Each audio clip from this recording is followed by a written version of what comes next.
All right. Hello to everyone who is in the stream right now. Welcome in.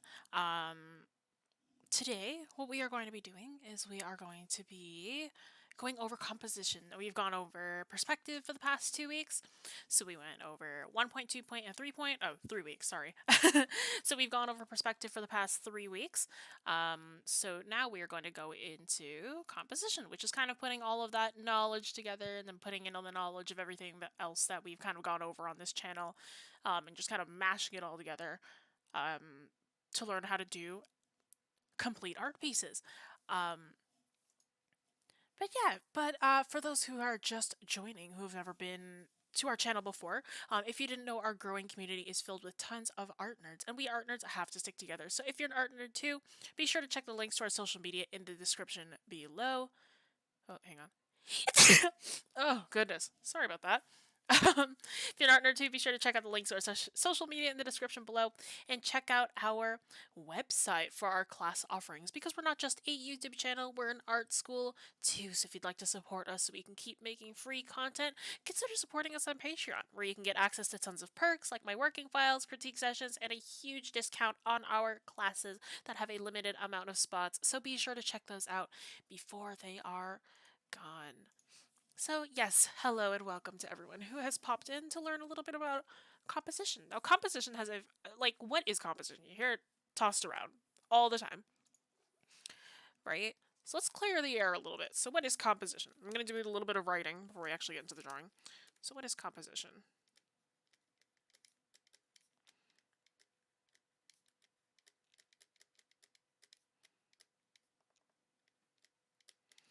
And the long and short of composition is that composition is just your art.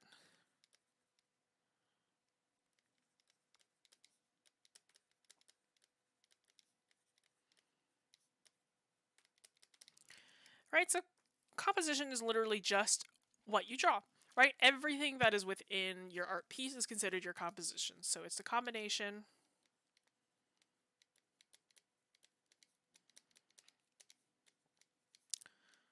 of all the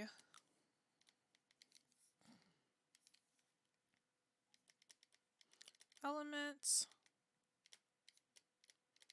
of art and design.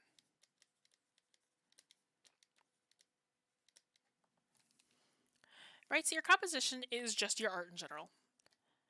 Right, it's the combination of all the elements of art and design put together to make one big art piece, right? But there are some important things. Hello, Isabel, welcome in.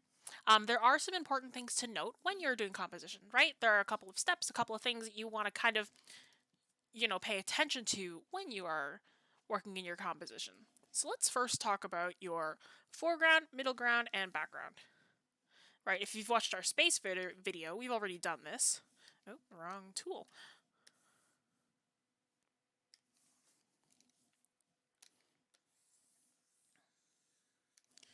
Alright, so let's just draw a beautiful little scene for a second. Because I am a professional artist, and this is what we do. Right? Let me draw this beautiful scene, right? So let's say that I got, and hello to everyone else who is not speaking, but glad to have you in. So let's draw this beautiful, beautiful background. So let's say that I got, yeah. These are mountains. Heck yeah, let's pretend that they're mountains. And that they're beautiful. No, they are beautiful, of course. Hey, Wolf Luna, welcome in. You follow the live streams every week? Yes, you do. I see you in every week. I'm glad to have recurring viewers pop back in. So we're doing a bit of composition. This one's a lot easier to kind of grasp than perspective, so don't worry about that. So let's say we got our beautiful mountains, which I'm going to color code in blue. I'm actually going to turn off my opacity by pressure. I'm going to code this in some blue. And let's say our mid-ground we can have... Or, wow, I'm jumping ahead with stuff. Hello, Shan Illusionist. Will the stream be rewatchable? I just have a big headache and I won't be able to watch full stream now. I've been looking for a proper tutorial and discussion on this particular topic. Of course, every single live stream will be rewatchable after we finish it. So you can watch the entire thing, which will be uploaded to our channel. Yes. Hello, Alyssa. Just a reminder of the space video, yeah. Omega, I very much love how organized your lessons are. Thank you. I'm usually never this organized, so I'm glad you think so. Great mountains, by the way. Thank you. Well, let's say that there's, in this mountain range, there's a house. Beautiful house. Yeah. I'm a professional artist. I draw backgrounds all the time. And there's a tree here too. Now what the heck? Let's draw a dog.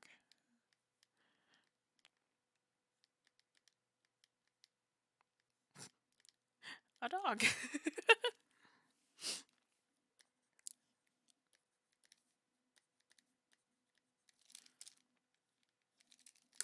Oh, so whoops, dropped my pen.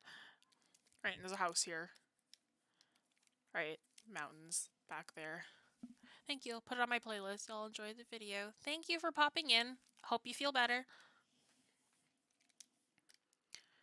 And let's say that we got some extra trees that are kind of just framing the composition here. This is really quick, don't worry. This will make sense in a second. I'm just kind of doing all this before we get going, so... And I'm doing it color-coded intentionally, so it's easier to know what I'm talking about. Hee-hoo, hee-hoo!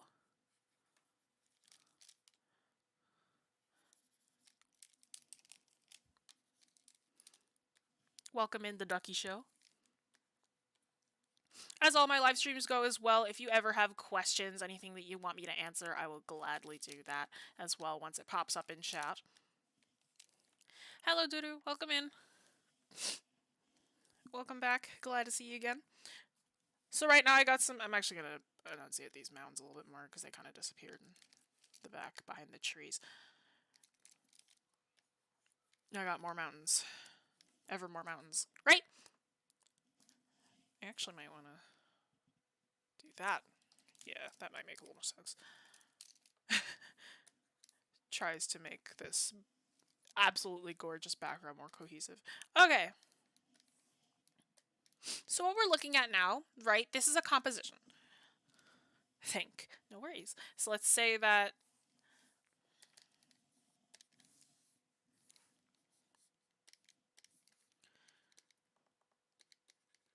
all elements... I should keep my fonts that I write in consistent. All elements within this scene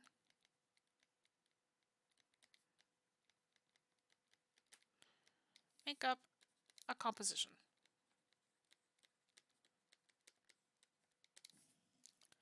So with this blue in the back, right, you probably already guessed that's your background. Your background are all elements furthest away from the viewer.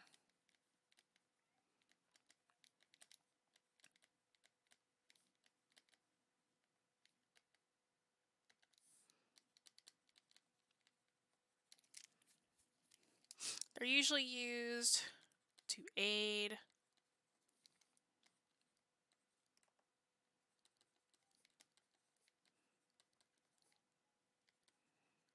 the focal point.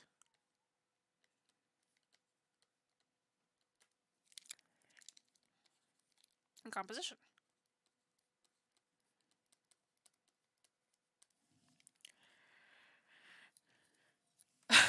That's very simple drawing. Oh my god, this is beautiful. Trust me, I wouldn't. I could do better backgrounds than this, but thank you. Okay, so your background is all elements that are furthest away from the viewer, and they're usually used to aid the focal point in composition. We'll be talking about the focal point later as well, when we get to the rule of thirds, which I'm throwing all these definitions out at you, which I have not gone over yet, but I will. Oh, I should save this as well. Let's save this file. Good idea, Jessie. That sounds great. Stream 12. Ooh, 12 streams. Doing this for 3 months. Probably more. So your background are all elements that are furthest away from the viewer and are usually used to aid the focal point in composition. your mid-ground, or middle ground,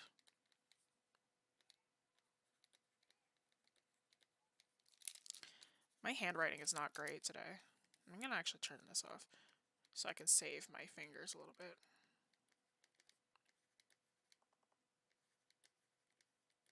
My fingers? My hand. That's what I meant. All elements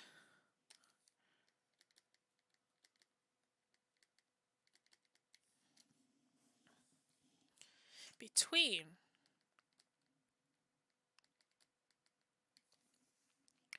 background and foreground.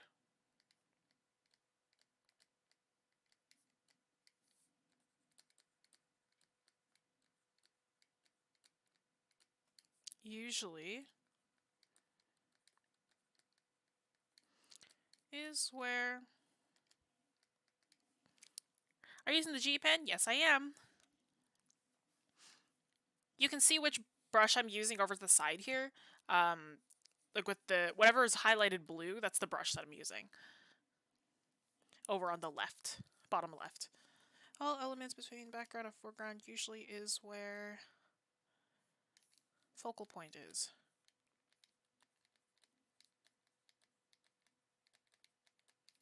I should make this longer. I never make the canvas size the correct size. Let's go to 9,000 just because I know I'll probably need a lot more.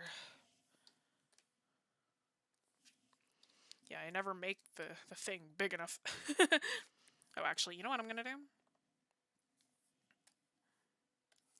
gonna make this taller, but I'm also gonna make this longer. Let's make this canvas bigger. There we go. Just in general. Okay. So the middle ground is all elements between the background and the foreground, and it's usually where your focal point is, right? So everything that's in pink right here is considered my thing. Oh, okay, it's just your screen is too small. Oh, I understand. Gotcha. Right, so everything that is highlighted in that blue is the background. Everything that is done in pink is your middle ground, right here. And this green, last but not least, is your foreground.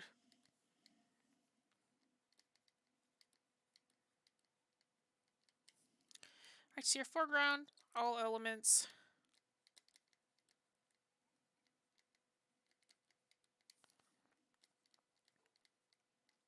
closest to... Why is my handwriting the worst today? What is happening? Great. All elements closest to the viewer. Typically frames. The composition. Or focal point. That's a very large slash. Composition or focal point.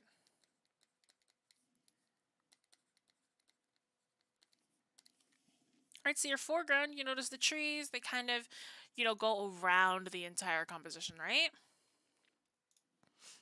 So they aren't exactly, around the same area where the house is, but it's almost like you're peeking through the trees, right? And it creates this nice border that goes around the entire composition. I'm speaking as if this is like the most beautiful piece of work ever. But, it's just there to kind of explain the concept of it. Right, so you have your background, middle ground, and foreground.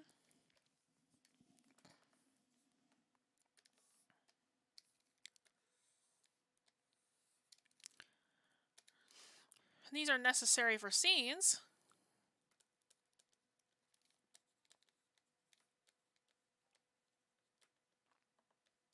But not for all art.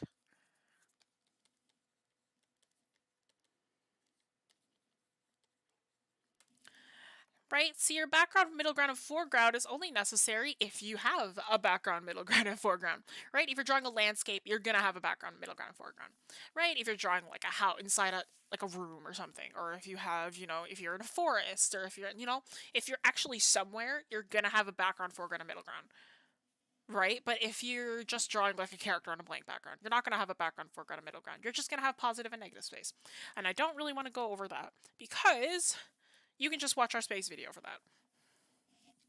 I'm going to focus a little bit more on just the composition as a whole. And going over this was important for that, but not necessarily your positive and negative space.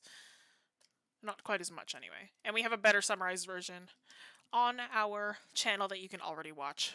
If you're not sick of my voice already, it's already there. So, another thing I wanted to point out with composition, right, that I didn't talk about in this base video, but I kind of brushed it over, was the rule of thirds.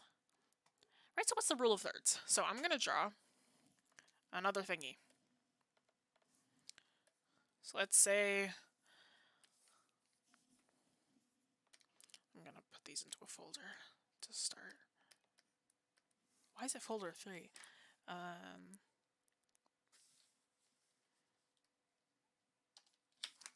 Background, foreground, middle ground. So I'll just call that BFM, sure. And we'll call this one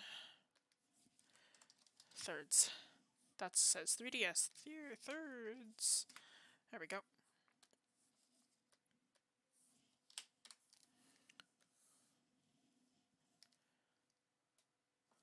Let's make my brush size smaller.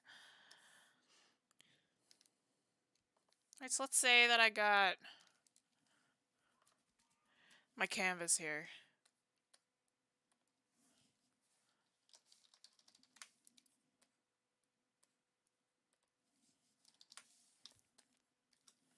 What am I gonna draw? I'll draw a frog. Hello, Lightning LaCroix. I guess okay.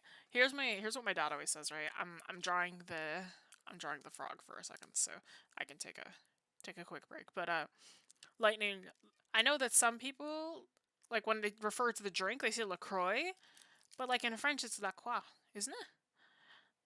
I don't know how many people in the audience speak French. De la Croix. But hello, welcome in. Glad you could make it. Let's draw a frog real quick.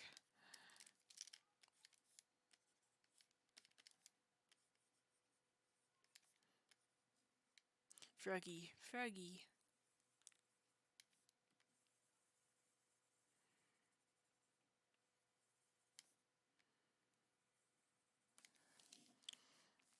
Good old compositions. Hello, Yuri. Welcome in. Yuri's one of our is the lovely animation teacher at our studio. So hello, though. I was just at school today watching your video on Emily Carr. Pretty sick. Thanks. Thanks. I'm the one that writes the scripts for those videos. It's lovely Rachel who is the artist and illustrator. But thank you. I'm glad you enjoyed. Froggy. Hello, hello. Hello, Senna. Welcome in. Doing a quick section for rule of thirds. Yes, this is how you draw frogs. Frog. I have a froggy bag coming in. I'm really excited.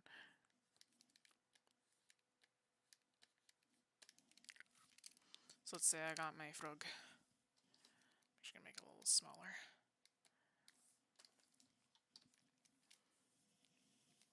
Maybe he's on a little lily pad. I'll put some lily pads in the back too.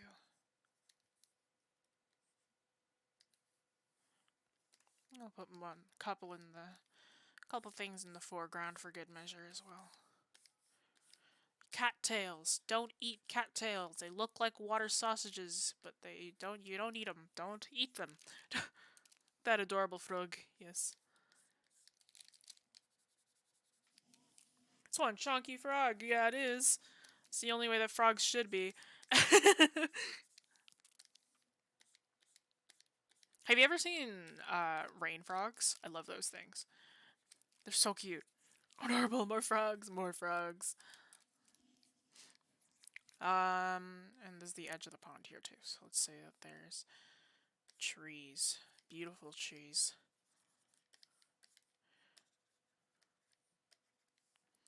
Oh boy, them nature corn dogs. Nature corn dogs. Forbidden glizzies. Don't eat nature corn dogs. Don't eat them. Yeah, let's put some lily pads in the background for good measure. And let's make this frog a better focal point. By thickening up the lines. Why am I spending so long on this frog? Forbidden corn dog, indeed.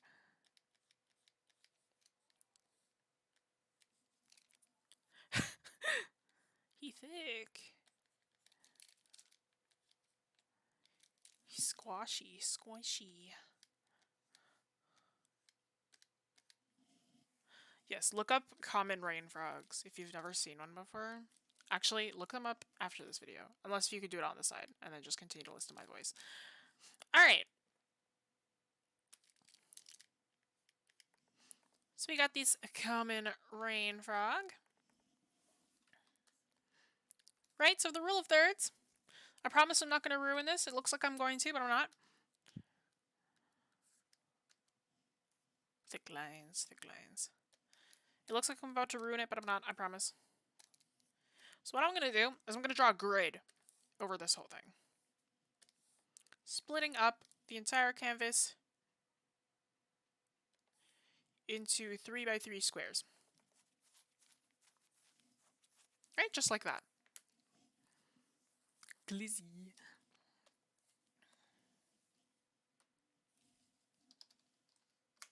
Oops.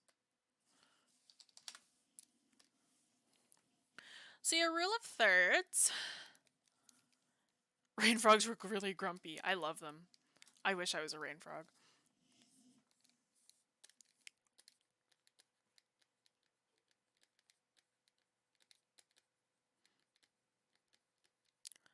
Rule of thirds is how you identify... Oh, sorry, how you place your focal point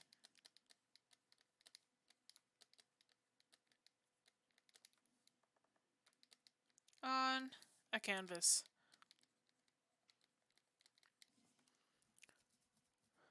It's already in the bottom right focal point, yes. I'm so chuck. I love them so much already. Same. So your rule of thirds is how you place your focal points on a canvas. I love the rule of thirds so much. Me too. My dad's a photographer, so I have to use it a lot. How you place your focal point on a canvas.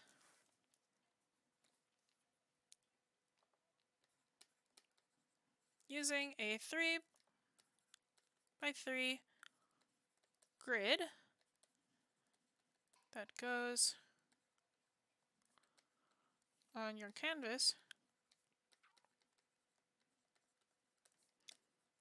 All the intersecting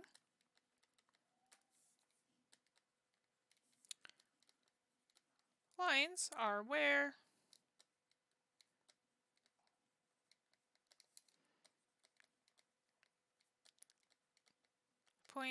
focal points should be. I got it right now. Hello, there you go. Inner Magic and I went to the same college, so or well, he finished his term, I didn't, but you know. So your rule of thirds is how you place your focal point on a canvas. So by using a 3x3 grid that goes on your canvas, all the intersecting lines are where your focal points should be, right? So that's these 4 points, right, are technically where your focal point should be. Right, so those 3 points are, actually this is a little bit off. Let me try that again, because I realize now that I kind of messed up how I drew them. Because it should be as equal as you can get it, generally. And I'm not very good at drawing these lines, because generally I've just kind of memorized where they go. On some cameras, for any photographers out there, you have the option to actually just turn on a setting for them to just show up automatically.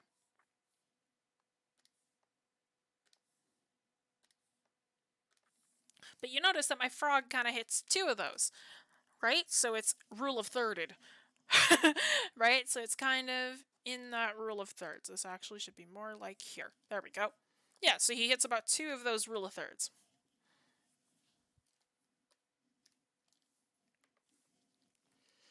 Right, and most of the time we want our focal points to be on those rule of thirds. But I keep saying focal point. What the heck is a focal point? So a focal point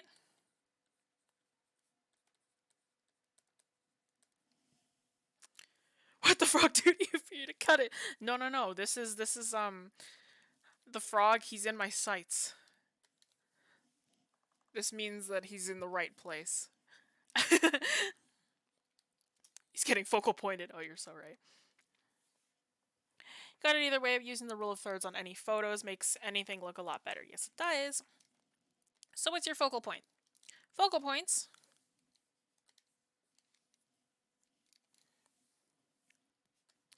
are where the viewer's eyes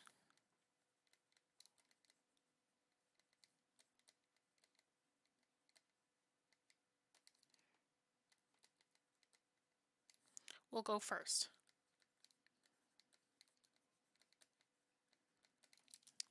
Right? So your focal points are where the viewer's eyes will go first, right? What do you see first? Right? If you look at this froggy thing, you're most likely going to see the frog first. When you look at this one, you're most likely going to see the house first, right? The house is also on the rule of thirds, right? If you didn't notice. Right? The house also hits one of those rules of thirds. So your focal points are where your eyes will go first, right? Most of the time that's with emphasis and with contrast, right? Using both emphasis and contrast is how you turn up a focal point. How to set up a focal point.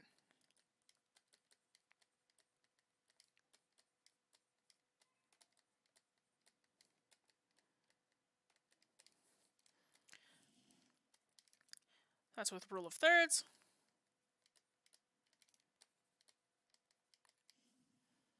Suzami, hello Suzami, welcome in. There's a lot of writing, don't worry. We haven't actually gone over that much. I'm just kind of scrambling a little bit because I have a big background that we're going to do for this one. So your focal points are where the viewer's eyes will go first. How you set up your focal point is with the rule of thirds, contrast,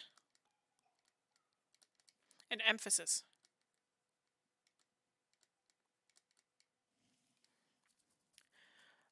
Oh, you have to go to bed. Bye. Glad you could make it for a little bit. See how you set up a focal point is with your rule of thirds, contrast, and emphasis. Your contrast, right, is usually if you have one thing that stands out amongst everything else, which is also your emphasis. Right, so let's say that I had like a sea of... like purple. Right, so let's say I had like a sea of purple. Right, but then I had like one little yellow moon.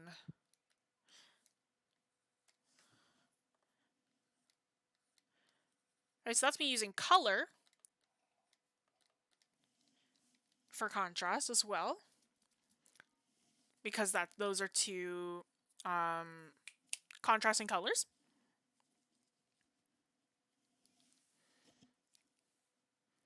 But they're also very contrasted against each other because there's less yellow.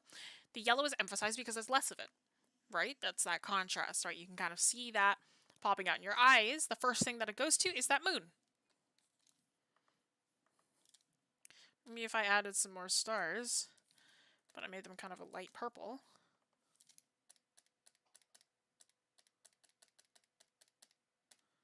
Wow, it doesn't like me pressing little dots much, huh? Your eyes still, the first thing that you see is the moon, right? Because that moon is that bright, bright yellow. It's on the rule of thirds, and it's also contrasted against all that purple. Never mind, you have 20 more minutes. Excellent.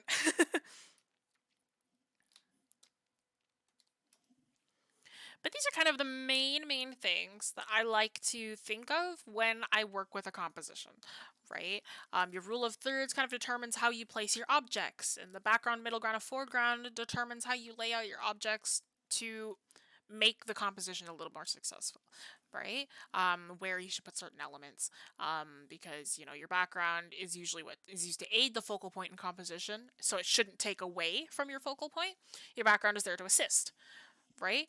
Your foreground is usually there to frame the composition, so again, shouldn't take away any kind of emphasis from it, right? Your middle ground is where you want eyes mostly to go, right? You want to see the middle ground the most, right? And your rule of thirds is how you place the items in that middle ground, right? How do you place that focal point on a canvas, right? And then using that 3x3 grid, you can determine with these little crosshairs.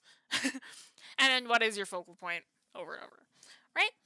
So that's kind of what I wanted to go over. Oh, 30 minutes. Great. So that means I have about an hour and a half to go to do this next part. So we're doing a background, right? Just like the past weeks, we're going to be doing a background. How tall do I want to make this thing? Oh, I didn't want it to make it very tall. I wanted to make it wide-ish.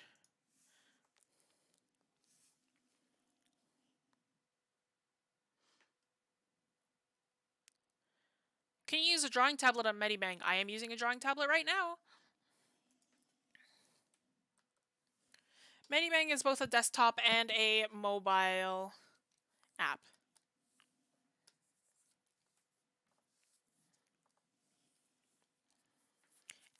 So, we have planned the release of this highlight stream on May the 4th.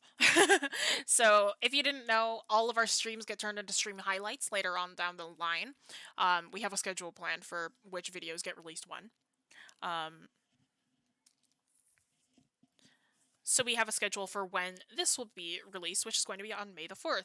And if you didn't know, May the 4th is Star Wars Day. So this whole background, the composition background, this time you guys didn't get to choose. So we are going to be doing a Star Wars kind of background. Please teach me. It's about, no, it is a real person. So behind Wing Canvas right now is Alyssa. We just kind of welcome in whoever joins. Just joined. Did I miss anything? Yeah.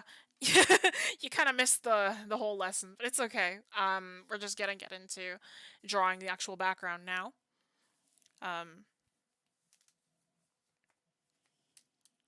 But yeah.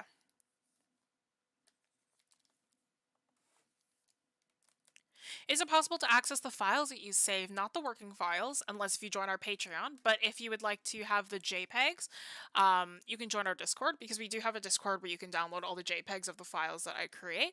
But all of the working files, you're going to have to join our Patreon, which is where we upload every working file that I work on during stream, and then some other stuff there too.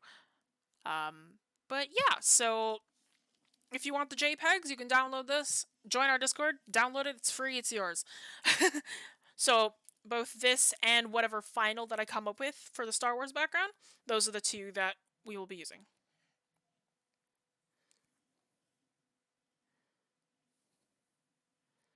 You're drawing now.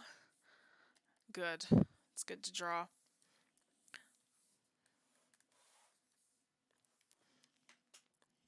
Okay, so we wanted to do a Star Wars background, and I kind of had something in mind, but now I'm like, I don't know if I want to do that. You know what? Sure. Let's see how much I can hurt myself. X-Wing Fighter. X-Wing Starfighter, sure. Oof. Alright. Well. Let's just download this real quick then.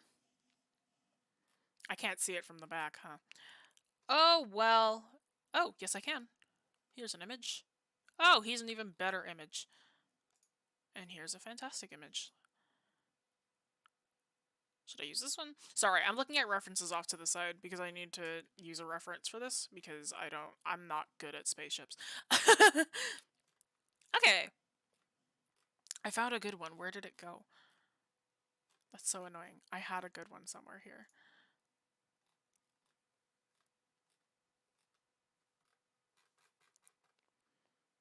Where did it go? No. Please.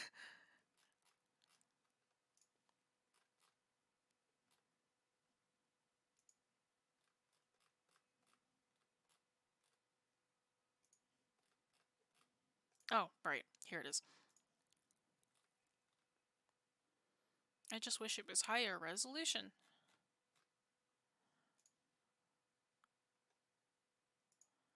Can I start a better version of this somewhere? Oh. Let's go. Okay.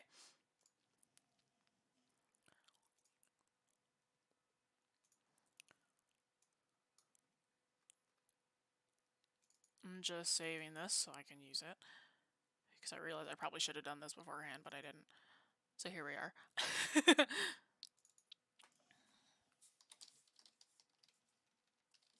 I can do the Death Star by memory. Sure. May the 4th be with you. Yes, indeed.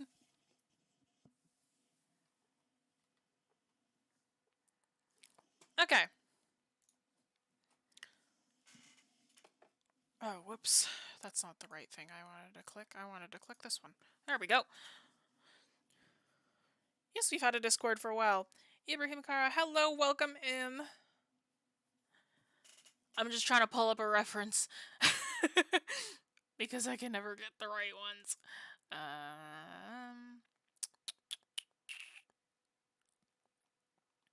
Yeah, the link to our Discord is in the description.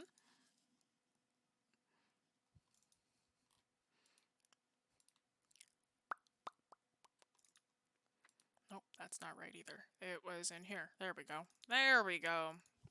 Alright.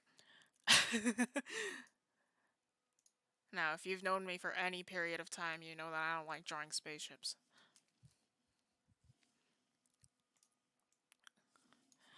I find working with space to be difficult, so you have so much around. Yeah, I mean, I don't really draw a lot of stuff in space, just because, like, I'm not a big space person.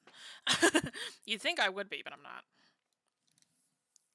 What's my Discord name again? Our Discord name, the join link is in the description. But it is just the Wing Canvas. Wing Canvas, yeah. That's just our Discord name. But the Discord join link should be in the description.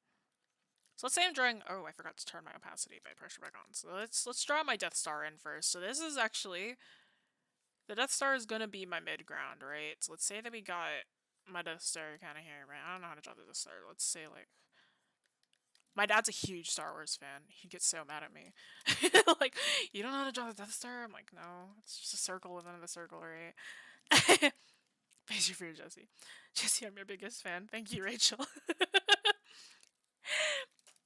Lovely Rachel in the chat right now is the voice and artist for our lovely famous artist series. If you've ever watched any of those videos, she's the person. Yes, I'm facing my fear, Yuri. You love drawing desert landscapes for some reason. I'm a very foresty person. I really like forests and cyberpunk stuff, which is very funny because those clash very, very frequently. I love very big bricked buildings. Alright, so let's say that this Death Star is on my rule of thirds right now, right? That means I'm going to have these X-Wings in the... The description isn't working for me, but I'll remember the name. Cool. So that means I gotta draw... These X-Wings now that I'm going to draw are going to be in my foreground. I really have to think in... References are important. Yes, they are.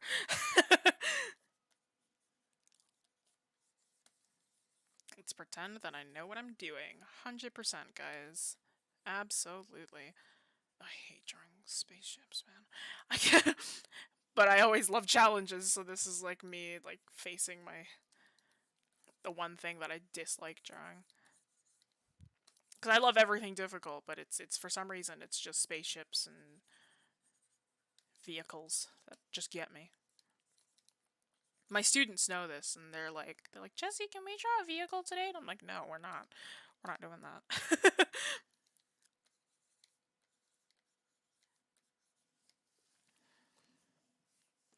How is the chat so full? I'm not used to so many people in general. I don't know. Which graphic tablet do I use? I use a Cintiq 13HD. It's a bit of an older model, but it's one of those screen tablets. Oh, that's right. That doesn't work. I have to do this. Ooga booga. That's wrong. So it's one of Wacom's slightly more expensive ones. And this used to be what the chat was like when I did more of the fan arty streams. When we did more fan arty streams, or like the anatomy streams, we're more like, we're a little more busy than this. You fast. Thank you. This isn't great though, I'm just kind of like blocking out everything right now. How did they do this? What's this back thing here? Oh, that's not even glowing, that's just part of this. I see. Okay. That's more like that. And then, okay. I've attempted to... By the way, that's not a criticism for me. No, it's fine. I've attempted to draw a spaceship once in my life and immediately regretted it. I understand completely. I am not a vehicles person. I'm very much like organic. I quite like organic stuff, and I like buildings for some reason. The only inorganic thing that I hate drawing is just vehicles. Vehicles in any mode of transportation. I don't like bikes either. I know that it sounds like I'm just complaining about having to draw Star Wars stuff, but like this is gonna be a good challenge for me, so take it at face value. Take it as you see it, I suppose. Jessie, if you hate drawing X-Wing so much, why are you drawing two? Because I want to feel pain. That's a joke. That is just a joke. It's because it'll fill out the composition a little better. Right, so whenever I place something,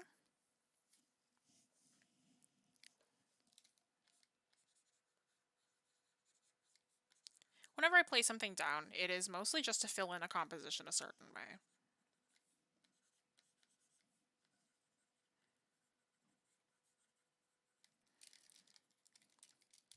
Right, so I felt like they needed a little bit of extra something here, so I filled in with an extra X-Wing.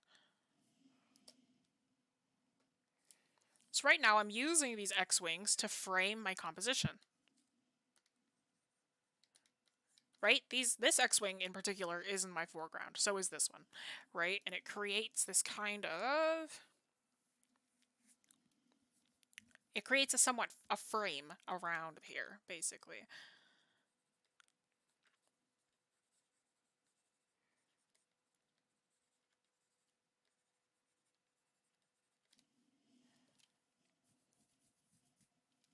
My personal goal today, I drew an eye and then drew the other eye and they actually look good together. Good!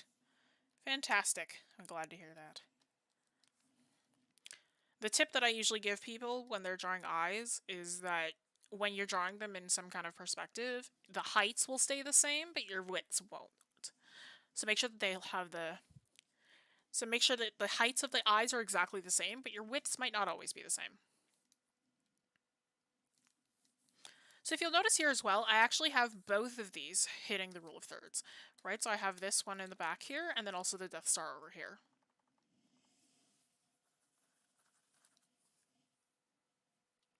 How are you using the mouse as a pen? I can't even draw Stickman with it, but I'm still practicing. Oh, no, I'm not using a mouse. I'm using a drawing tablet. I can't use a mouse to save my life either. MediBang straight up won't pick up my mouse if I try to use it here. Like, you can probably hear it, like... Right, and it doesn't create a dot anywhere. I respect mouse artists so much. Like, I know quite a few artists who use mouse, like a mouse or a trackpad, and I'm like, your poor hands. Like, I could never do that, ever. I probably want those little, like, you know, the hexagon ones coming back out over here as well. You know, these, what are these ones? TIE fighters? No, that's not right. Are they? TIE fighters. I don't remember their names.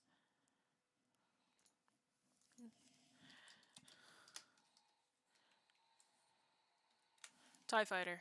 It is a TIE fighter! My big brain, guys. Mouse hard. Mouse is hard. Know that I'm using an advanced graphics tablet, but you don't need to use something as crazy advanced as I'm using, right? Actually, maybe instead of this here, I'll use another TIE fighter. Yeah. I can't believe I got the name right. My dad will be proud.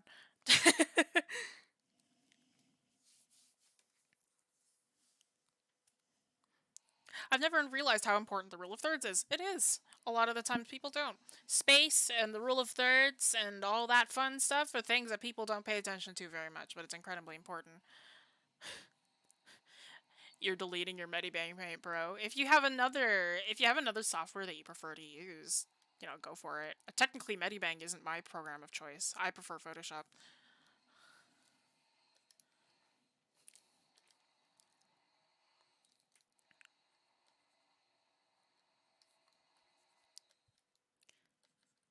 But your excuse for deleting an art program shouldn't be I couldn't draw perfect on the first try, so I'm just getting rid of it. right? That's a dumb excuse. I'm just gonna say it. It's a dumb excuse, right?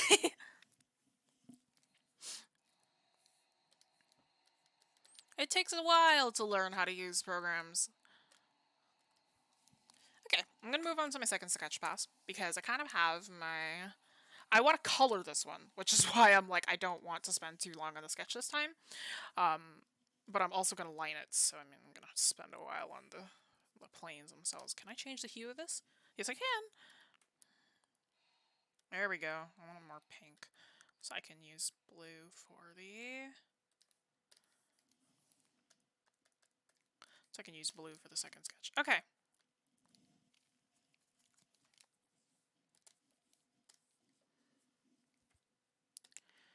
How does this thing work? So now is where I'm going to actually start to get more concrete with my sketch, because right now, you know, your first sketch, if you're doing multiple passes of a sketch, your first sketch should not be like crazy detailed. It's just there to kind of exist and understand where you're going to place everything. It's like now is where I'm going to get a little more advanced with stuff, right? I'm going to disregard a lot of details though, just because for the sake of time, right? I know the reason why I don't like drawing ships is because it takes me ages. Like drawing one truck took me 4 hours once when I tried to like actually do it all properly. Like an army truck. It took me 4 hours. And like obviously we don't have 4 hours. And I'm assuming this jet will take me longer than 4 hours. So I'm not going to try to take 4 hours. Okay, so this back thing here is kind of like a rectangle. And we got an extra shape back here too. When drawing with Scriblio, everything about art is gone. As I tried to draw them with my graphic tablet, somehow I ended up crashing. Oh no! You can't draw on your laptop, you can draw on your iPad. Okay, good night. Thank you for joining, Suzami. I am like an almost undefeated champion at Scriblio. So like, because I always use my tablet. People are like, use a mouse. I'm like, no. I will use my tablet and I will win. How do you draw a little plastic thing? It's an unusual skill. Well, mine is 13 inches, so it's a little bit larger than a sheet of paper. So I'm technically drawing on like a sheet of paper size right now. But the little plastic thing, my smallest tablet was about a little bit larger than my hand, so I totally get that. My brother's tablet is about the size of his hand. Not a big thing.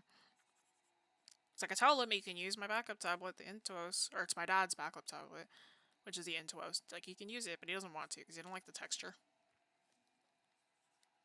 This is an R2D2 bot. I told myself I wasn't going to do this. Okay, just stop. Don't do all of the details.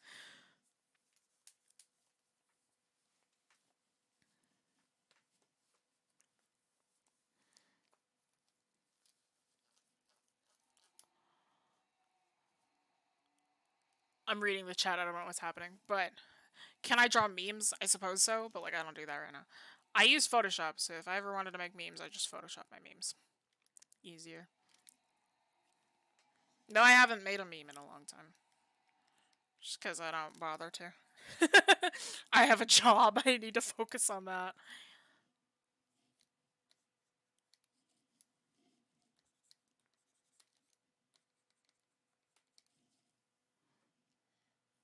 Maybe we can organize a game night on Discord. If you'd like to. We have socials, but like I don't know when the next social's gonna be. Let's pretend. Yeah, if y'all meet up on Discord together, you can absolutely set up a game night if you guys want to.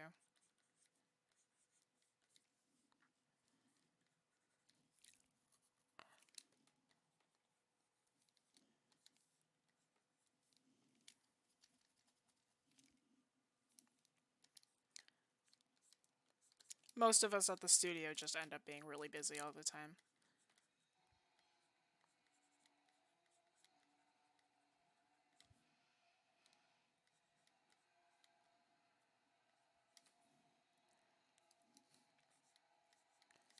as I try to get all these shapes. There's so many. The number one thing when you're working with references is to draw what you see, not what you think you see. Right? That's kind of difficult for me because all these shapes are very, very low resolution, and I'm like kind of just struggling right now. I'm doing my best, y'all. I like to defeat you all in Scribble. I'd like to see you try.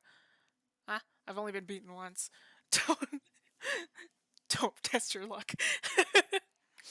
I'm a very strong defendant of my title.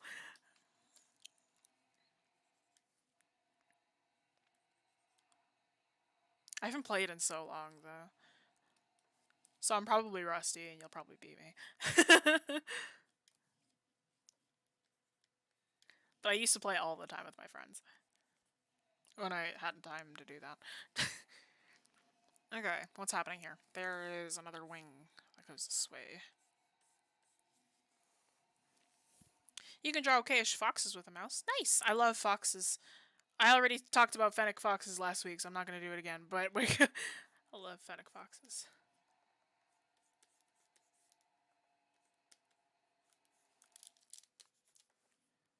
Okay, what is happening here? I didn't do this right. This is wrong. Okay. So I'm trying to figure out how this shape works down here. This isn't actually that long. This is only about that big. Okay, so I wasn't that off when I first did it.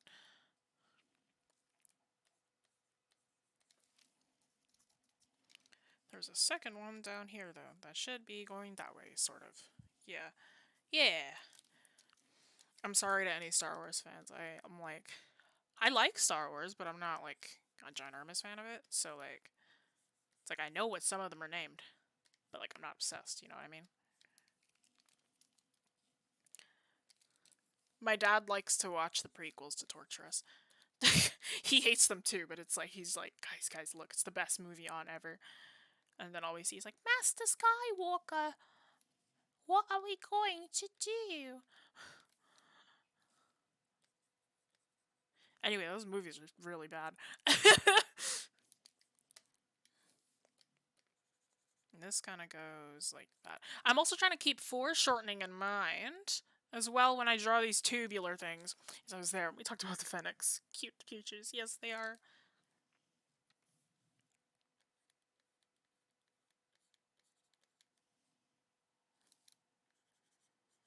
Trying to keep foreshortening in mind because this is kind of getting closer to the Death Star.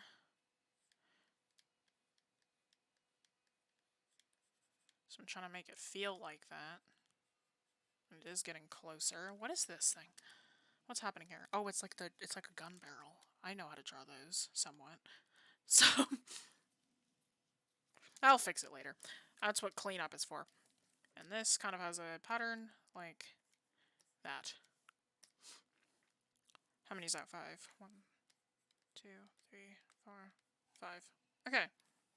And this kind of goes like that. I love the reference. I don't know how to copy the reference like that. Yeah, usually when you work with a reference, what you want to do... I probably did this wrong anyway, it's fine. Yeah, it's a little bit off. I'll fix it later. Usually when you work with a reference, how I always try to work with references is I draw the reference completely different from the original. Or try to do it fairly differently from the original. So then I learn how to draw it rather than just copy. Because if I just draw the reference directly, then it ends up being like a copy, right? And I'm like, well, that's not really referencing, that's just copying. Right? That's how I always see it anyway. So that's 1, 2, 3, 4, 5. Oh, so I put that in the wrong place. Oopsies. Oh, no, I didn't. I got it. But then this should be a little bit further back that way. There we go. So I try to use my references where I'm literally just referencing. Like, I'm like, okay, so like if I see a flower and I need it in a different angle, I'll find that different angle, but I'll try to make the petals different, or I'll try to understand how they work or how they envelop one another, etc., etc.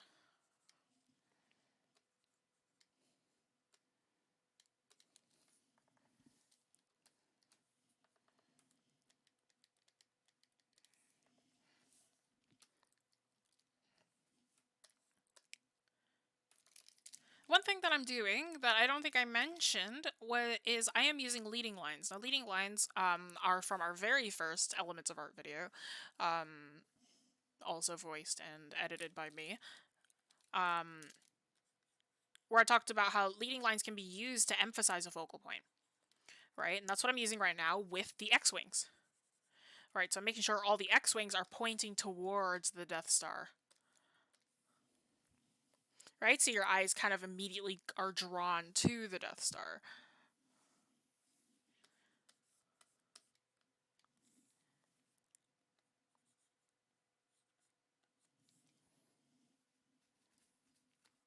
I'm gonna have to fix a lot of this, aren't I? Yeah. How's this one looking? It's just like a rectangle. Okay, that's a little bit easier.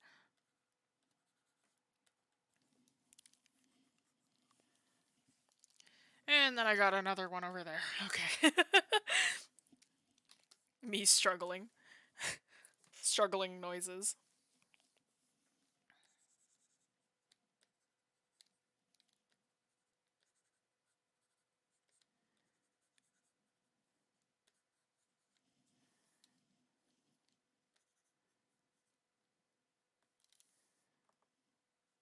No, so this should be more like here. And that is the rectangle of design.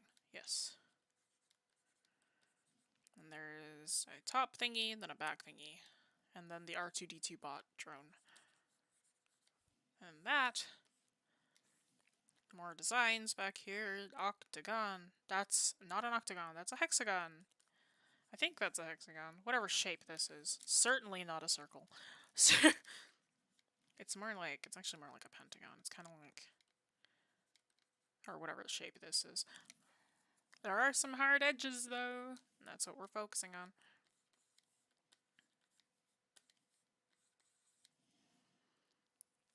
Struggling noise activated. Pretty much.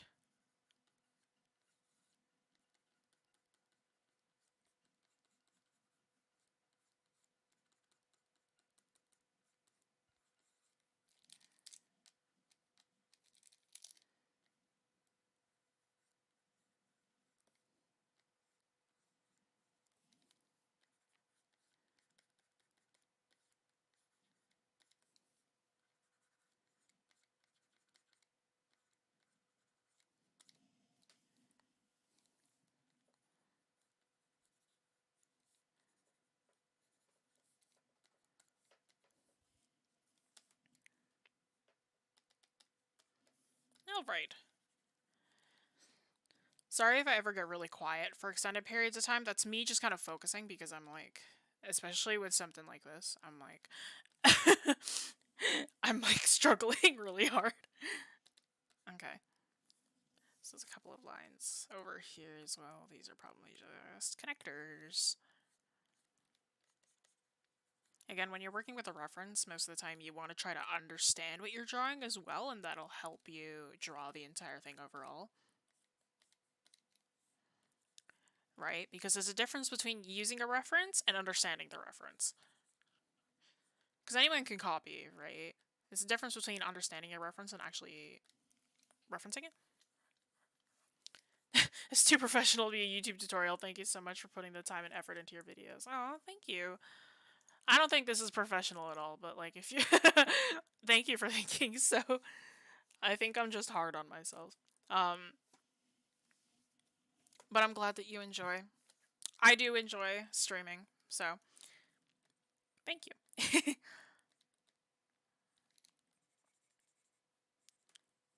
I got me my X-Wing stuff. And whatever this is. These are some strange decorations. You ever think about that? 1, 2, 3, 4. Always count your stuff. Count how many things. Count how many rectangles are on everything, right? It kind of adds a little bit to the professional feel of it all, you know? I forgot the triangle here. Oopsie doopsie. That's what I was missing.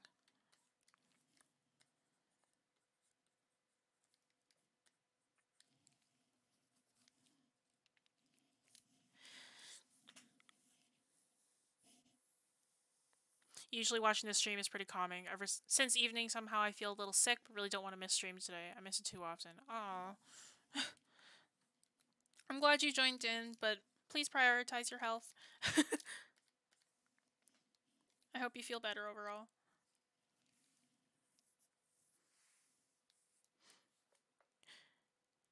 Your sketch looks better than the final copy I can make. Thank you. The sketch always looks better than the final. Let's get real here. You professional, me, my drawings go brr. Same. No, listen, that never changes. As you get older, you're just gonna be like, just like, just struggling constantly. That's me with everything else, to be honest. Like, I'll be working on like a comic page or whatever, and I'm like, yo, what? I was drawing a different background today, and I was like, yo, what?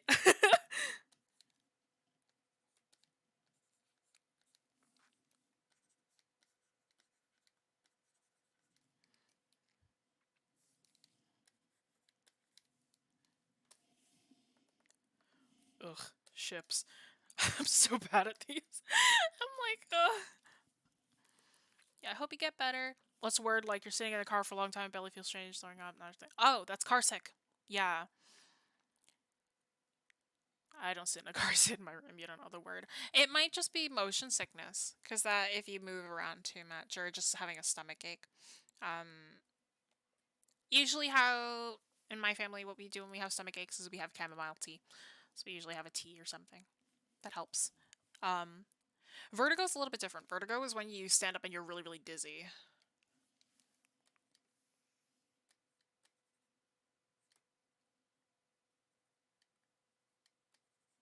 Yeah, in our family, what we do is we usually make, we use lemon and honey. Yeah, lemon and honey and ginger. Lemon, honey, ginger tea is usually what we use to cure an upset stomach in our family.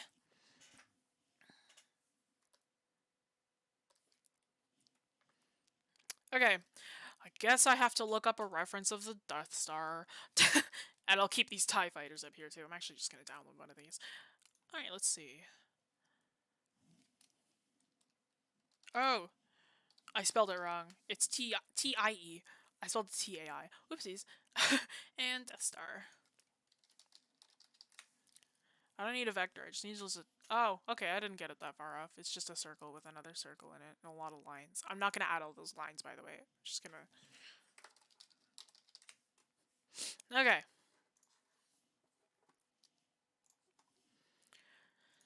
Let's see. That's not the right folder. This is... Let's draw the TIE fighters first, just like... See, this is a lot easier. It's 2 hexagons in a circle. Oh, you have Persian chai tea with honey. Nice. Death Star reference. Bro, I gotta reference everything. I don't know how to draw anybody. I used to know how to draw a few of the aliens from memory, but now I don't know how to do that anymore. I mean, Jabba the Hutt's not that hard. I could probably do him from memory.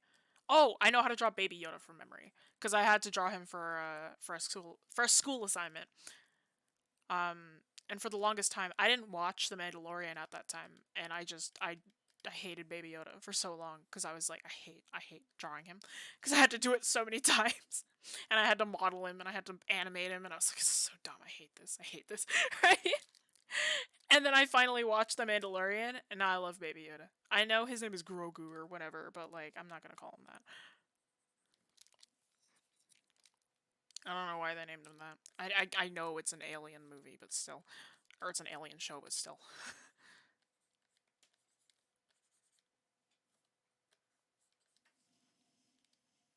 Hello, Father. Do you want to say hi to the stream? Hi. Thank you.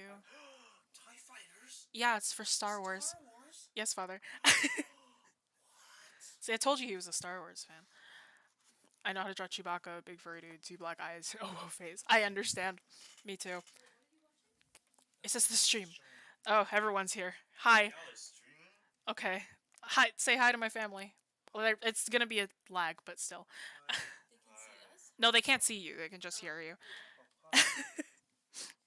But yeah, it's because we're gonna release the highlight video on May 4th. I see.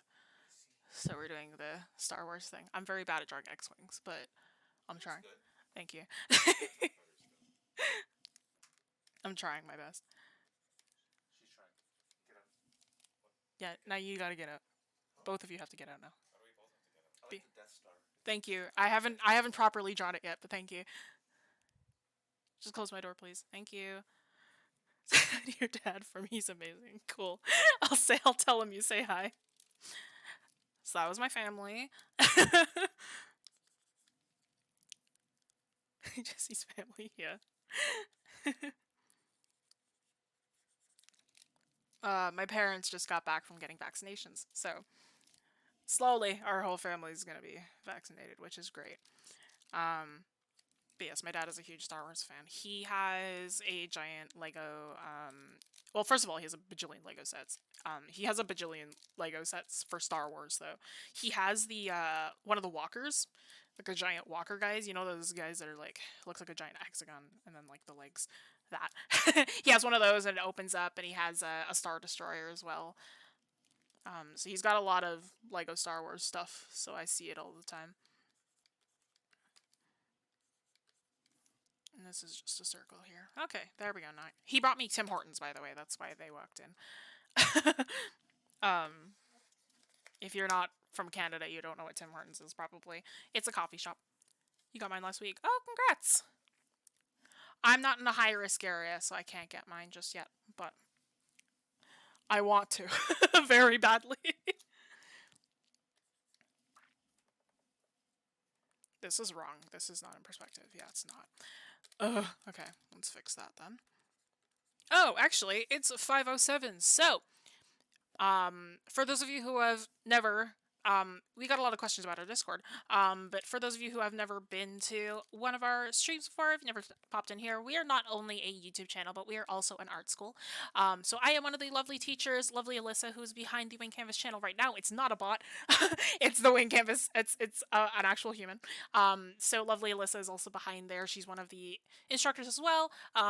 Yuri, who popped up as one of the instructors, who teaches at the studio. So if you'd like to check us out, be sure to. Our website is the link in the description.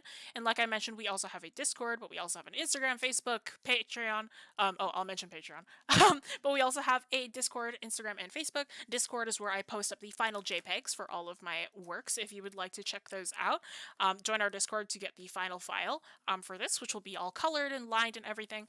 But if you would like to see the working file, keep all of my layers, see how I sketched everything, you're going to have to join our Patreon. Our Patreon is where you get access to all of my working files. So it's all yours. You can keep it. But if you just join our Discord, then the JPEG is all yours. So if you want access to my working files, perks like critiques, because we hold critique days, and we also have a discount on our classes for our Patreon. So if you'd like to check any of that out, be sure to check links in the description. Everything should be there. I'm one of the finest bits of Canadian culture, thanks to you. Yes, I have a friend who is we call her like the Queen of Canada because she's very very Canadian. But yes, Tim's is like better Starbucks. I don't care how many of you say you like Starbucks. Tim's is better. Cheaper too. The best thing about things that are mostly in the background is you can kind of just like draw them like that and nobody needs to know. Yeah.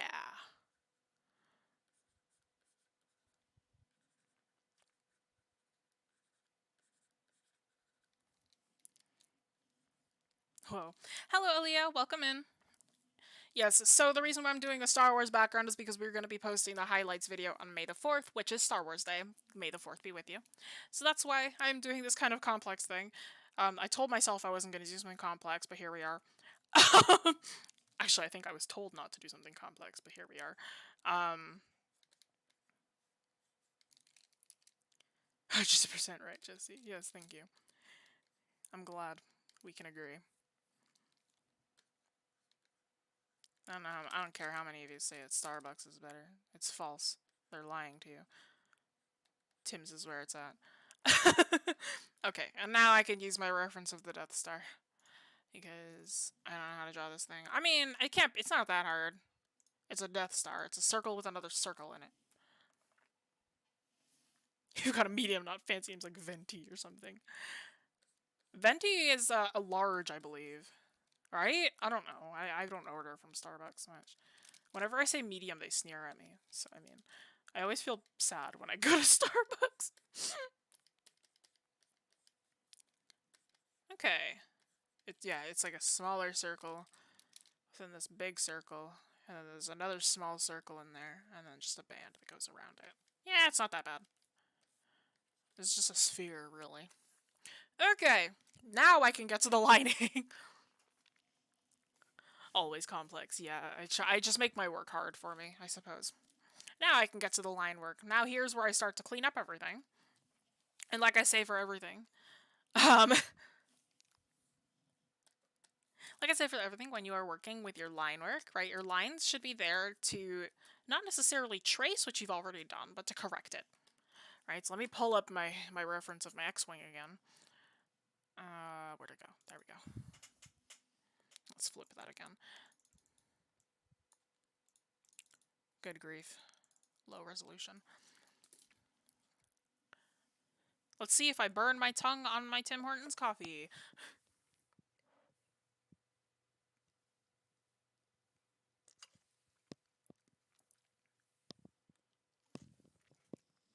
We're good. We're good. What donut did they get me? Because it came in one of those fancy boxes. I don't know what this is. Oh, they got the New York cheesecake one. Yes.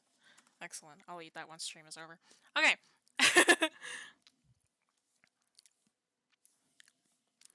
So your lines, remember, just are there to correct what you've already drawn.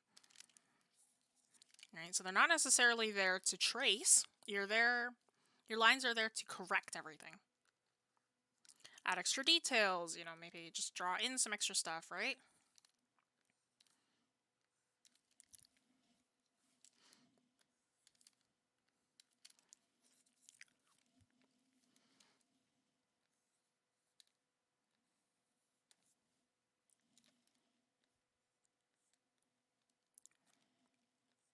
You also got to pick and choose what you're actually going to line, right? Sometimes certain designs, you don't actually need to line them, right? You can just use color, and you should be good with just adding them in like that. New York cheesecake, yes indeed. New York cheesecake donuts. This is why Tim Hortons is superior.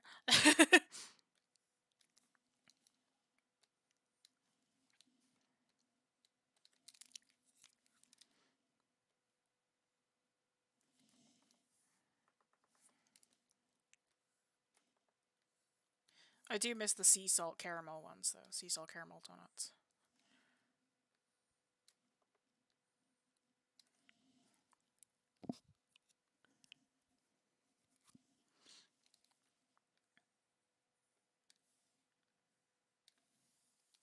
Is it better to have a different color of each front to back object and then change the opacity when you're doing the fine lining? Sorry, I'm not certain what that means. I'm assuming you mean like different colors of the sketches?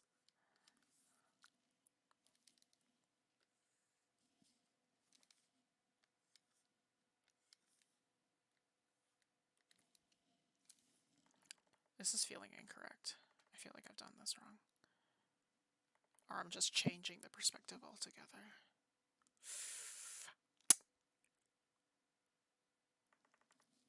Yeah, I am. This needs to be angled a little bit differently, I think. A little December Strawberry Bloom. I don't think I've ever had that one. Yes. Yeah, so I tend to use different colors just so I know I can differentiate them. And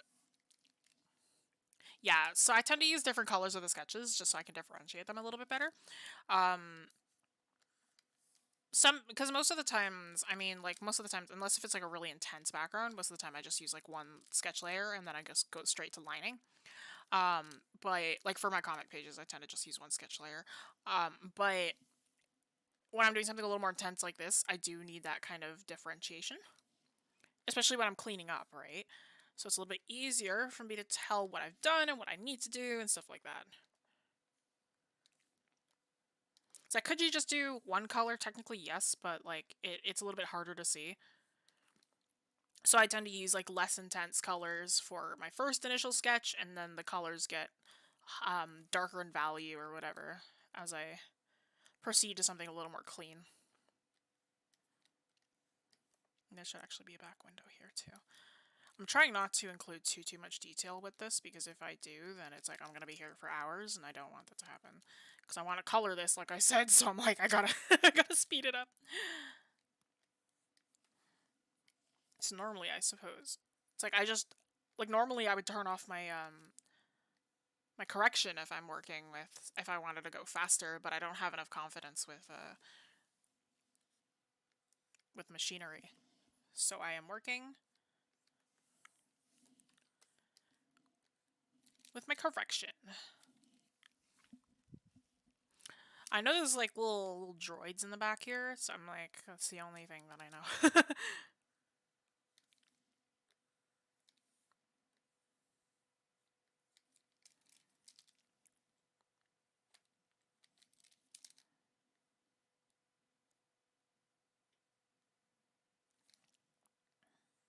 I'm pretending I know how to draw these guys, so I'm just gonna give them a little thing like that.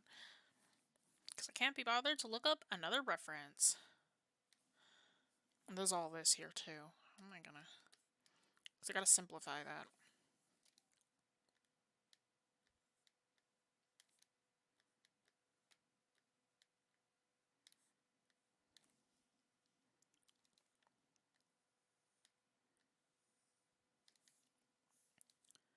When you're designing something, I know I'm not designing anything, but when you're designing something, usually you want resting spots for your eyes, right? So there's going to be areas where, like, there's going to have really high detail, and there's going to be areas with really low detail, right? And those areas of low detail are called your resting spots. I'm just going to do this because I'm a little bit lazy.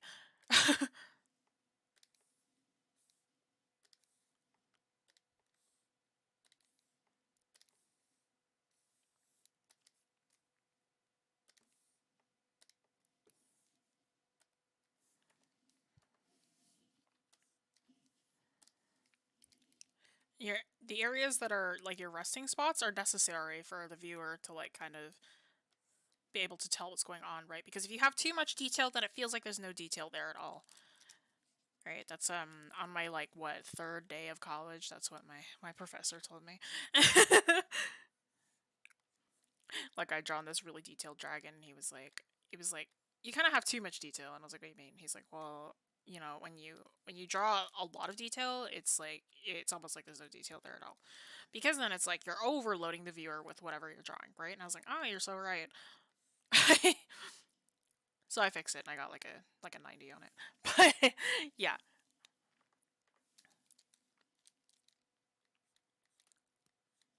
Man, I miss school. I suppose I just miss it because I like the direction that I get sometimes. I think of school as like one big art challenge.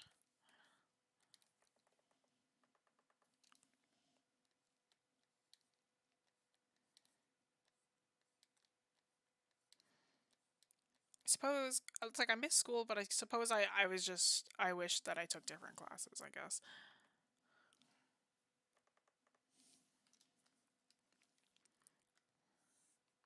Because all I ever cared about was the illustration, not so much anything else.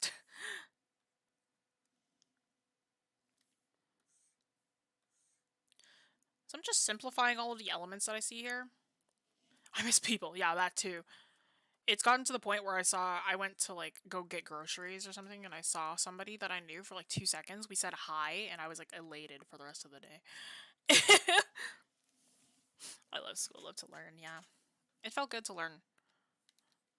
Like, I'm always constantly learning, but like school gives me that like new sense of concrete learning, I suppose. I miss it. I say as I teach.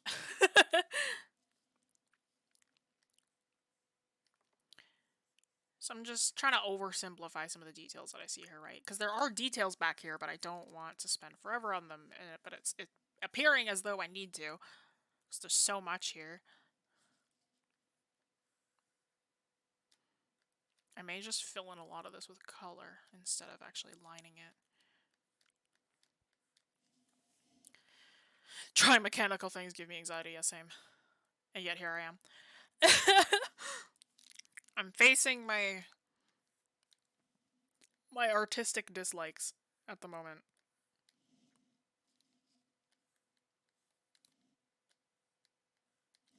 It's either this or something that I think I would have ended up finishing really, really fast, and I'm like, I don't want that to happen, because if I finish way too early, then that's a little bit worse than finishing a little bit late.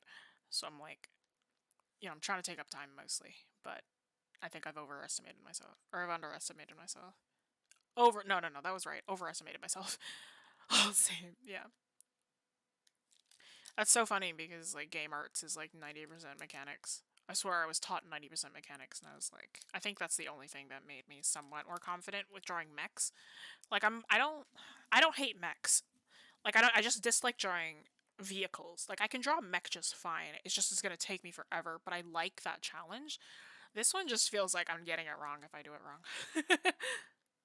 I don't know how to explain it. It's like if I draw a mech, then it's like, oh, I can be more creative with it or whatever. But like if I'm drawing like a car, it's like, man, if I draw this wrong, everybody uses a car. They'll know if it's wrong if I get it wrong.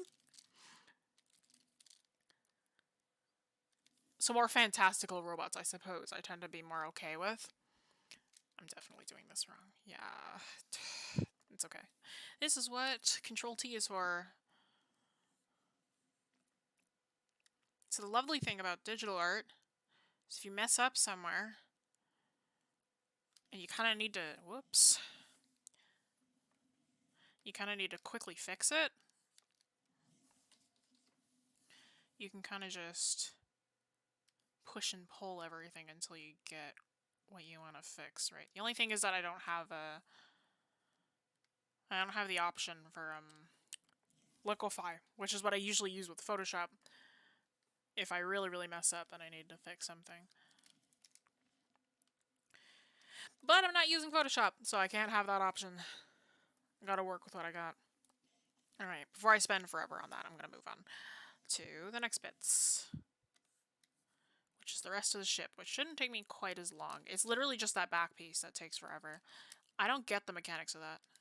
I'm just kind of like staring at it, and I'm like, huh. Got it. Kim Jong-ji, I love that artist. I follow him everywhere. He's a legend. He draws this hand, and his drawings are super complicated. Yes, he's a line artist. I was recommended him by my old texture professor, my old texture and animation professor. He's so, so good.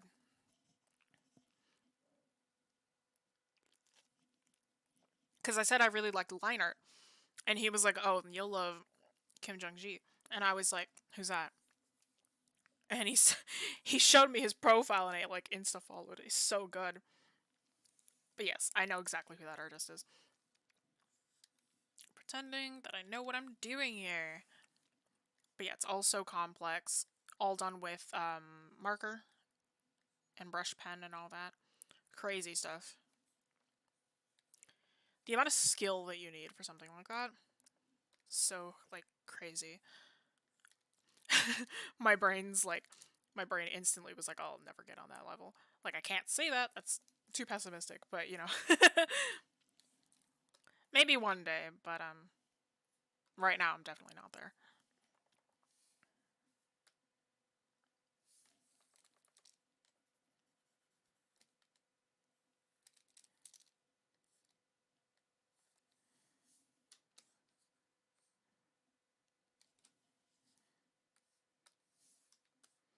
My favorite digital artist, like my favorite digital painter, at least Nadia Kim, and Kim Illustrate on Twitter. I love her stuff.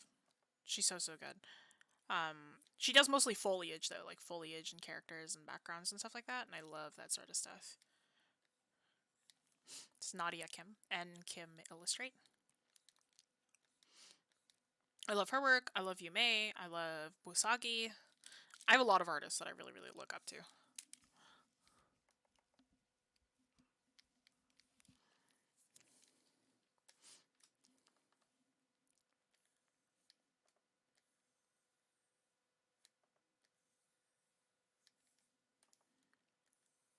5:25. Okay, I gotta speed it up then.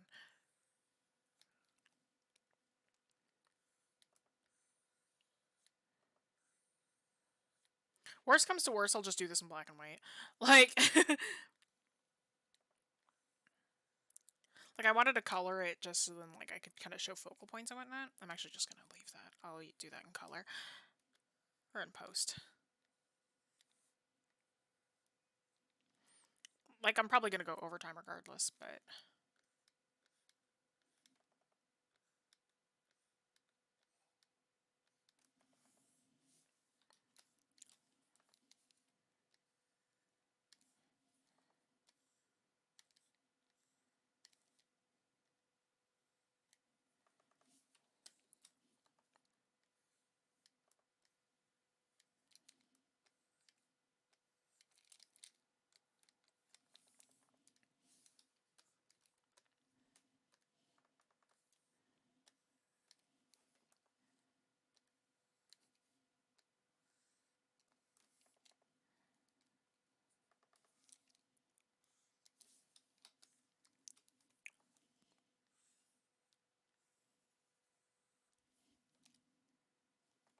That's actually supposed to be closer. That should be kind of close up here.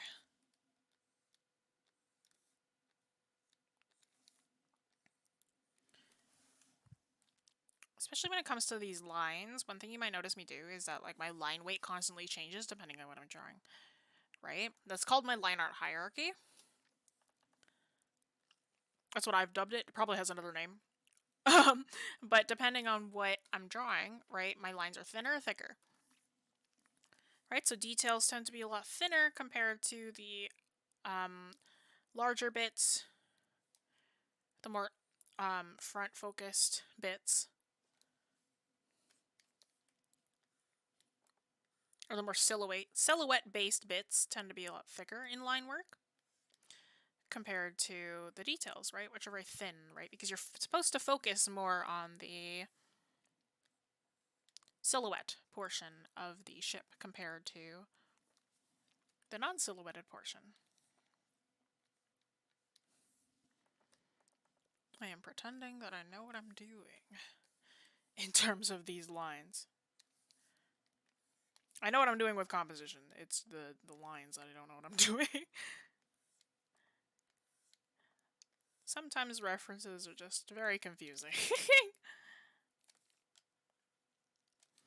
One tip that I give to my students whenever they ask like how to use a reference is I always say like physically tell yourself things that you notice. Right, so you kind of notice me constantly saying out loud to myself, oh, so this line goes here, this is how this goes, this is how this shape goes, right? It's like telling yourself, physically telling yourself what you see with your reference helps a lot. Because you're kind of giving yourself physical observations, right? Sometimes you'll look at a reference and you'll go, yeah, I can see that, and I'll draw it, right? But you don't actually see it. You're kind of just glancing at it, right? So physically tell yourself what observations you make, right? How does that pattern curve? What are some things that you see that you need to imitate? As a comic artist, what are some of your top tips for composition in terms of storytelling? I actually believe that our next live stream is about that. And welcome in Lovely Faye, our studio director. Yep, so next week is actually about comic composition. So I'm just talking about composition in general. Whoops, for this week, but my composition in terms of comics is the week after. So that's what we're going to be doing next week.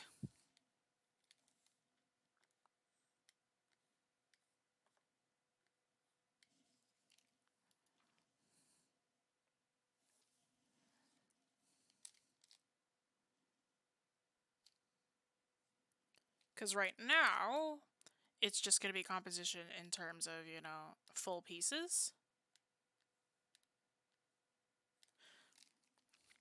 Because compositions for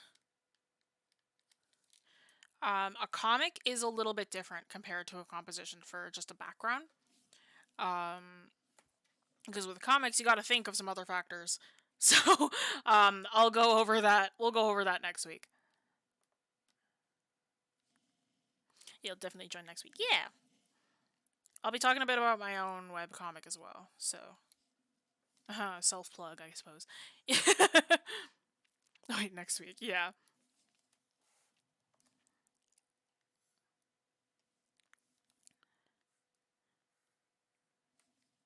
No worries.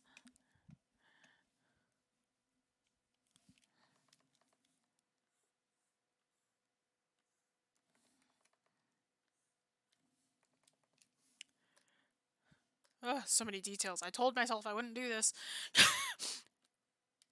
Okay.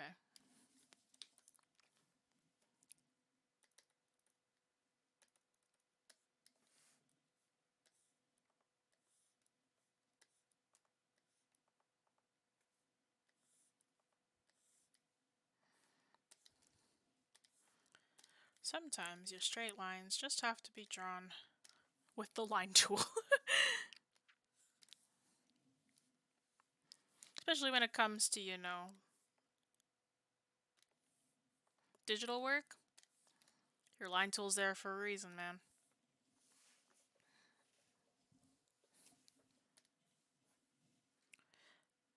What was down here? This was a little bit extra details from the other thingy. The other wing. Sorry, not other thingy. There's another wing down here. But this, however, is a design that I should include because it's kind of a big thing. That's 3 of the ticks that go 1. Actually, this should be a little bit larger. This should go kind of... Oh, no, that should go all the way down here then. If that's how large that is. Yeah, there we go. Good grief. And then... always look at your relativity when you're working on references. Alright, how far away is this thing compared to this thing? 1, 2, 3, 4... 4... 5... Right, how far away is this thing compared to this thing? How big is this thing compared to this thing? Right? Like, obviously, like, there's a lot of measurements in artwork, but it's never with rulers. It's about relativity. Right? It's the same with anatomy. It's the same with working with any reference. Compare one object to the other and see how it looks. As much as I like how sharp MediBang's line art tool is, like any of the pens,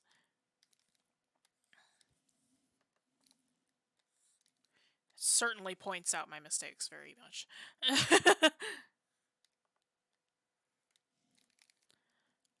My Ooga Booga brain does not know how to compare. It's okay, me neither. I'm joking, I do it all the time. So, but I too have an Ooga Booga brain. Right? Look at one object and say, oh, so this is here, and then you look at your reference and go, oh, so it kind of reaches up to that point, right? Especially with height, right? I have a lot of characters like different heights, right? So I use a height comparison website. It works great. In order to draw that character standing next to another character, I go, okay, so their head is up to that other person's shoulder. Or, oh, that head is up to kind of below their ear. Right? And that's how I work with heights. Right? That's a really simple example of that. Right? That's kind of why the face is like measured in eyes, and the body is measured in heads and everything like that, right? It's just relative to the other objects that are present within a design, or present within the anatomy.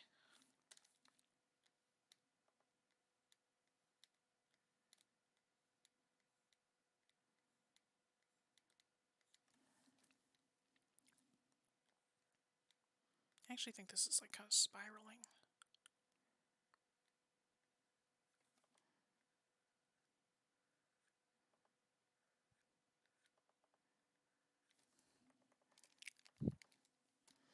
I don't think I did that right. Oh well.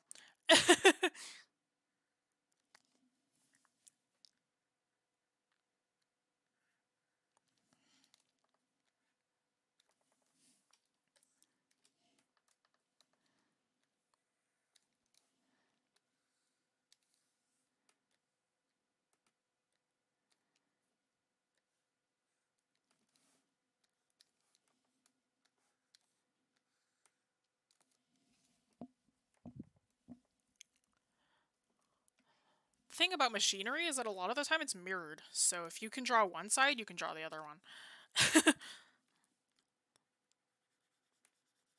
Unless if it's like a junk robot, which I quite love drawing. I love drawing junk robots because they're all messy and they make no sense. But again, I need like a bajillion references and it takes me a long time. Because I don't have the type of brain where I can just do it off the top of my head. So I always have to use tons of references when it comes to drawing big machinery robots. Or any kind of robot, really.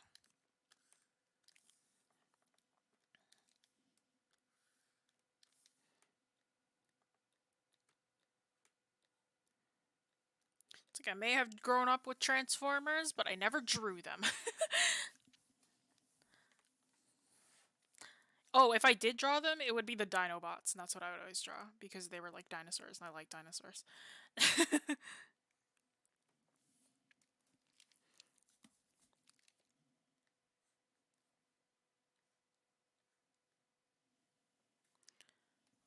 Ugly brains can be trained. They can indeed.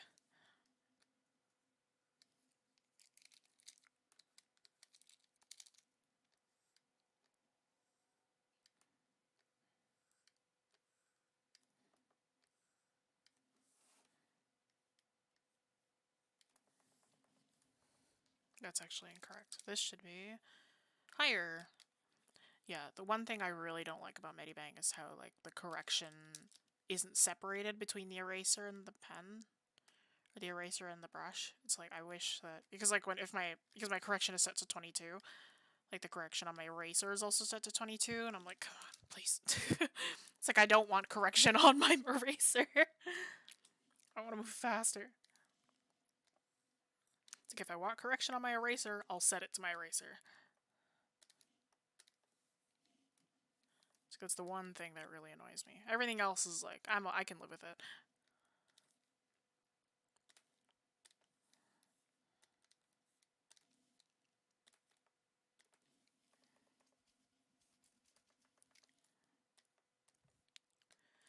Okay, I'm almost done this first X-Wing. The first X-Wing. See how much longer this takes me compared to everything else? It's because I'm not great with robotics. It's because it takes me forever. You know what I mean?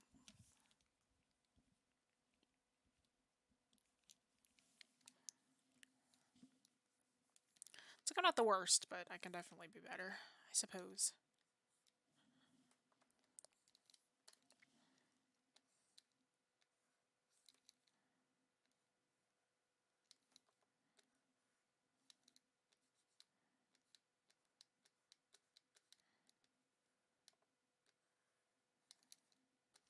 Yeah, we're definitely going to go over time for this one.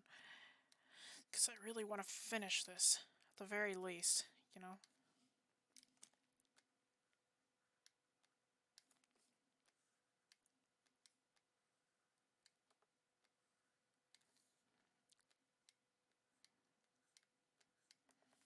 How many did I do over here? 1, 2, 3, 4, 5. Okay.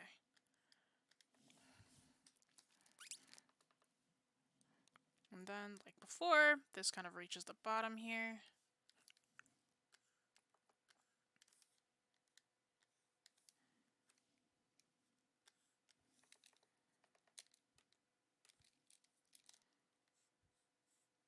And our 2 rectangles here.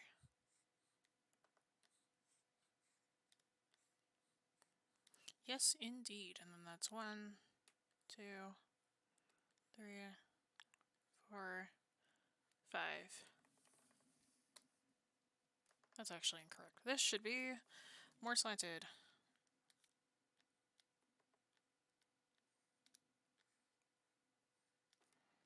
2, 3, 4, 5. And that means that this is also incorrect then. Great. I think this could be a comic panel scene as well because it shows so much action. There isn't a lot of room for bubbles though. That's the thing. When you're thinking of a comic composition, you have to think of bubble placement along with having a cohesive background. And sometimes there isn't any action at all happening in comic compositions. I'm already getting into the topic, even though it's next week. Um, because it depends on what's happening, right? Like comics aren't necessarily like, can you show action? Yes. It depends on what kind of comic it is, right? Very conversational comics will not have much action compared to action comics, superheroes and whatever, right? Like, of course, there's that rule of show not tell, which also definitely applies to comics. But if the comic is very conversational, there's gonna be a lot more tell than there is show. So it's like you gotta adequate for genre as well.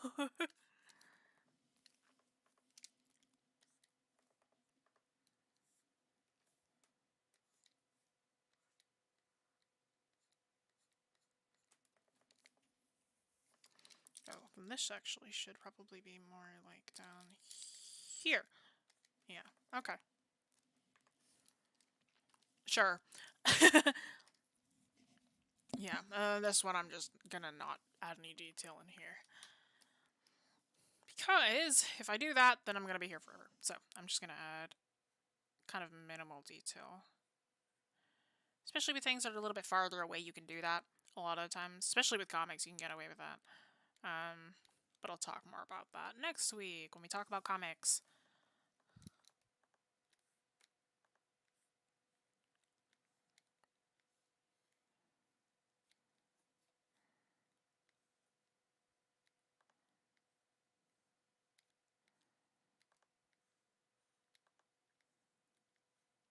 We're also going to talk about shot types next week as well. So we're going to talk about different camera angles and whatever that will help with your comics.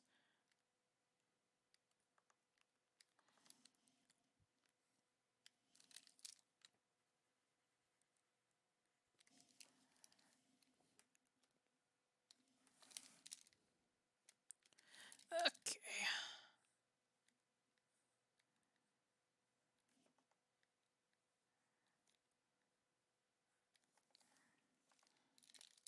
This should actually be... I don't know why I erased that. This should be rotated a little bit more if that's the point that it's pointing.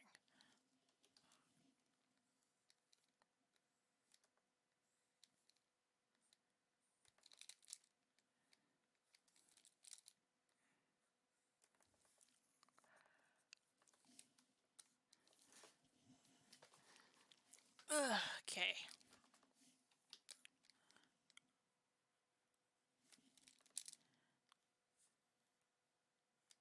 I'm trying not to zoom in very much because if I do that, then I'm going to start to get very nitpicky with my details. I'm trying not to do that, so I'm like trying to stay mostly zoomed out because if I zoom in, then I'm going to start to get angry with my lines and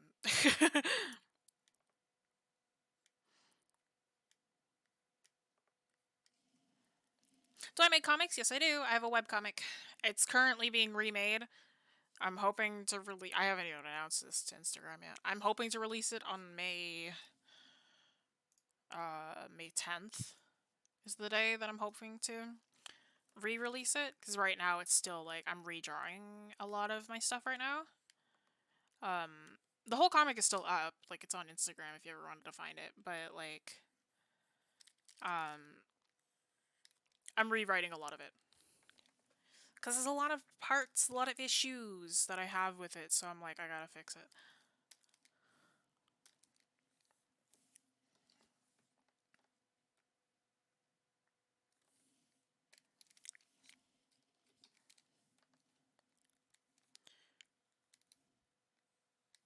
But yes, I do make a lot of comics.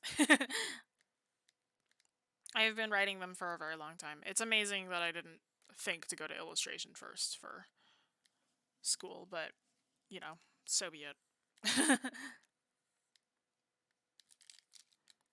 I suppose I wanted to do more, but alas, I tried to do more than just illustration, and I went in a different path. So, it's like I thought I wanted to do more than illustration in one way, and then I ended up wanting to do more than illustration in another way, which is fine, you know, change your career path midway through.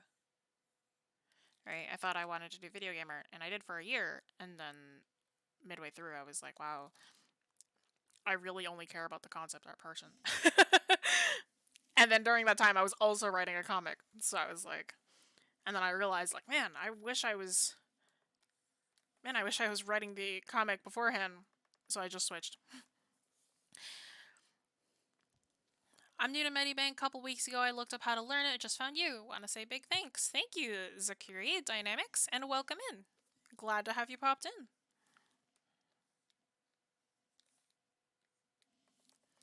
I'm glad you learned something. MediBang's really, really easy. It's a nice, simple program. Stop zooming in. It's a nice and simple program compared to what I'm used to. I grew up with those really intense, kind of crazy UI programs. So that's what I'm a little more used to, I suppose.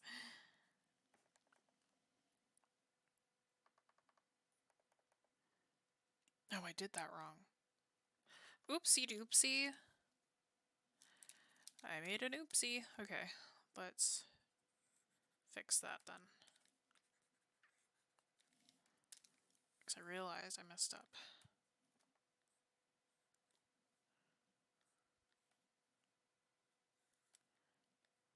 This should actually be like that. Yeah. So that means I did it wrong on that one too. I'm not going to fix it because there's not enough time.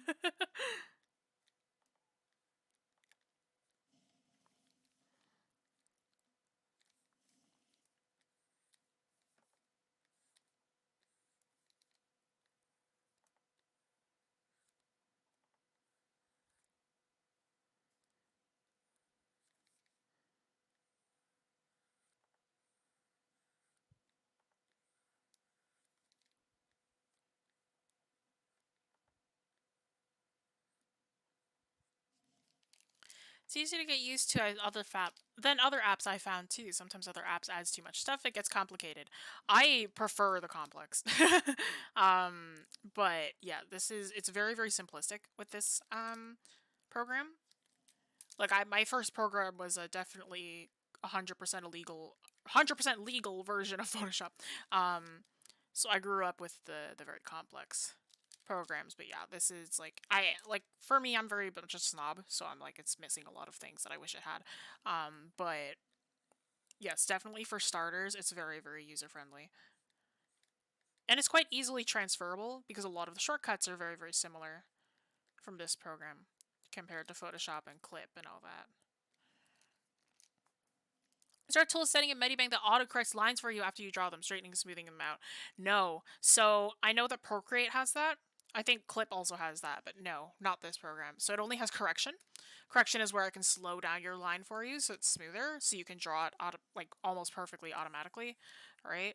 But no. So I know that Procreate, what you can do is you can draw the circle, and then you can hold down your pen, and then it automatically turns into a circle. So no, it cannot do that. Not that I know of, anyway.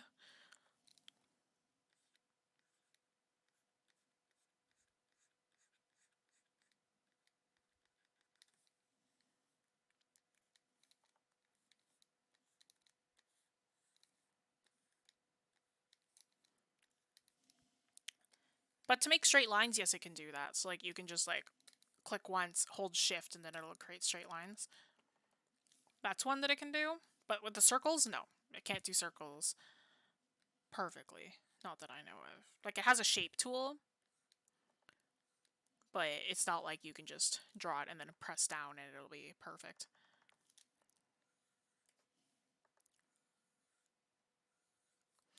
Again, not that I know of. If you find one, let me know.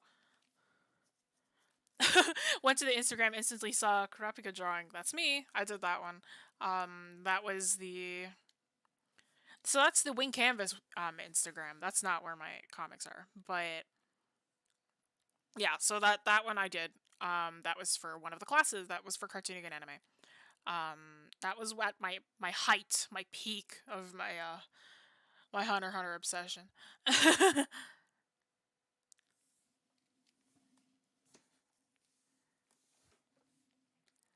It's died down since then, but I do still love the anime.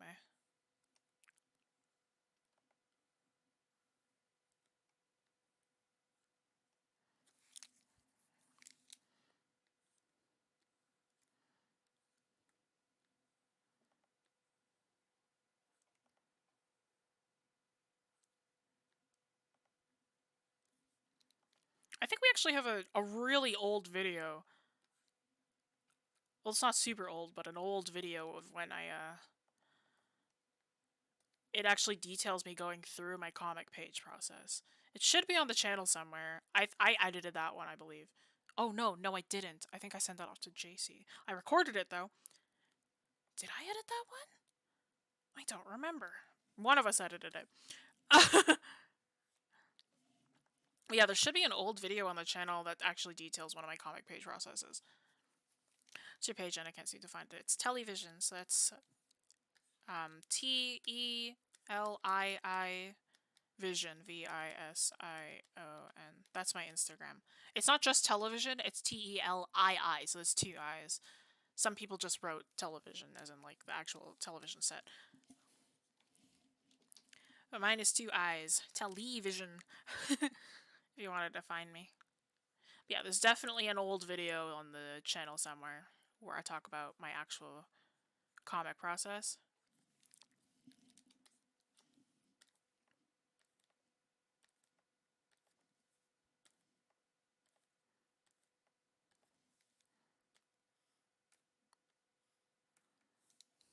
That was with our old format of videos too. It's a little bit different.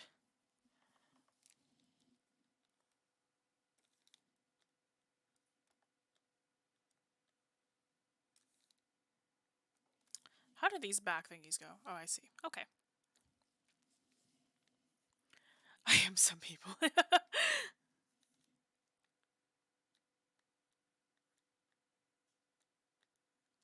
I don't remember what I said, but I vibe with that.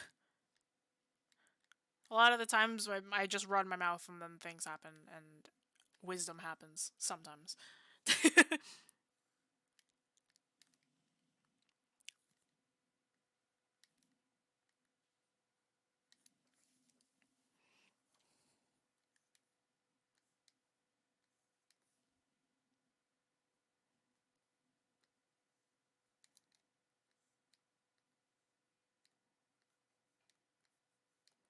One, two, three, four, five. Let's pretend that that's equal. Okay.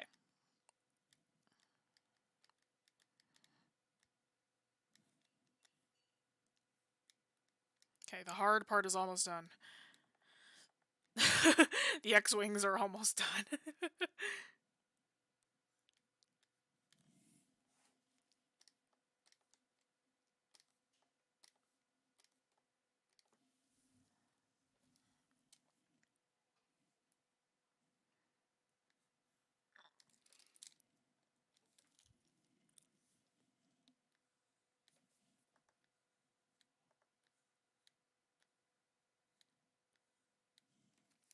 Some people who search your Instagram name with double L's instead of I's. Oh, yeah.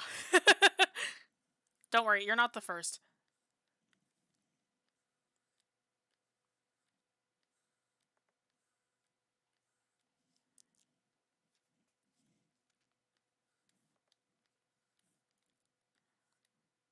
Yeah, if it makes you feel better, you're not the first. Just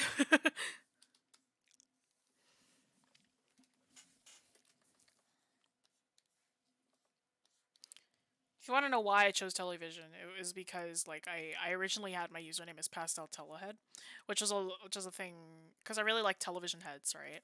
I still do, but like it felt like a really long username, and I was like, okay, I kind of want to change it to sound a little bit more like a username you might hear.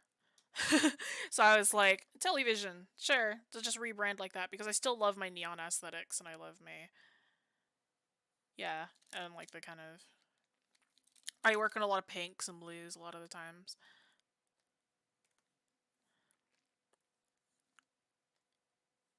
Kind of like a neon television set. So I was like, yeah, I'll just keep television. So that's like how I've branded a lot of my stuff. Television. Okay. I'm trying to make this one a little bit more obvious. Because I want to make sure that this silhouette sticks out more.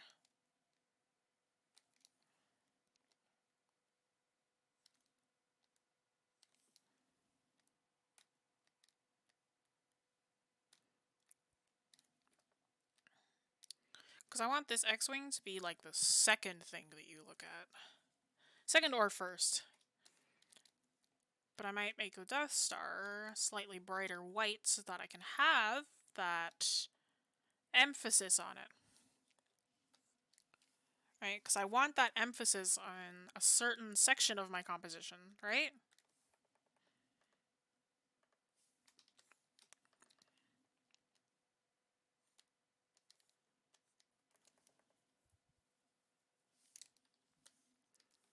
Oh, is it really 4 minutes until the end?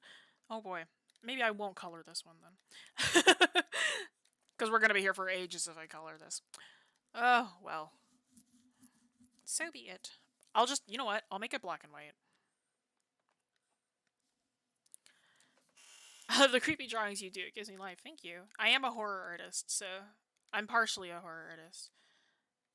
Maybe one day I'll do something. Well, actually, I'm technically not supposed to do anything too creepy for the studio. Or for the channel. Just in case. We gotta keep it family friendly mostly. So I can't really do all my creepy culty stuff. But thank you. I'd love to do horror for the channel one day. If we ever properly get to. Because I'm very particular about my horror.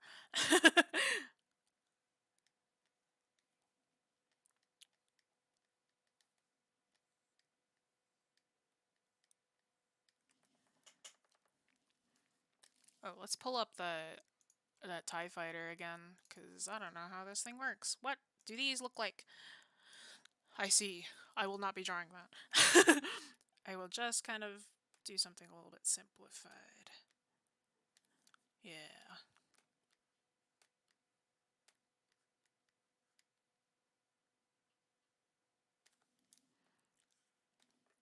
TIE fighters are a lot easier to draw than the X-Wings, at least. Halloween episodes, yes, perhaps. Halloween stream where I just go crazy. What monsters do you want to see me draw? What Eldritch deity do you want to see me draw? Let's add in the... draw something real freaky. I'll do like Trevor Henderson's illustrations. Trevor Henderson inspired. Or like Junji Ito or something like that. I'd love to do a Junji Ito illustration for the for the channel, but Junji Ito is horrifying. So I've seen him draw live. He's a great artist. Don't look him up if you're squeamish or scared of anything. But Junji Ito is one of my biggest inspirations. I love his work. And yet he's like the sweetest man. Like he's so nice.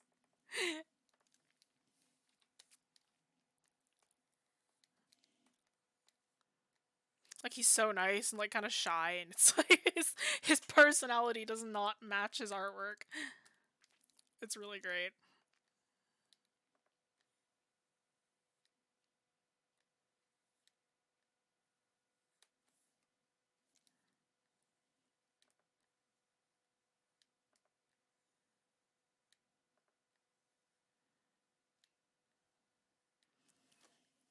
I think the hardest thing when it comes to like drawing horror is like sometimes I have to like gauge the audience, right? Because sometimes I'll get like some people who are like, "Oh yeah, this isn't scary at all," and other times it's like, "Oh, it's so freaky, never do this again," right? And like some, it's like because everybody has a different threshold, right? Like I have some characters that I don't think are scary at all, but then some people think are horrifying, but then other people are like, "Ah, not that scary. They're just kind of cool," and that's what I think, right? But like, it's different for everyone. It's like I have to be careful. All right, we're almost done here. I'm probably just gonna give it some black and white shading, and then we'll pop off.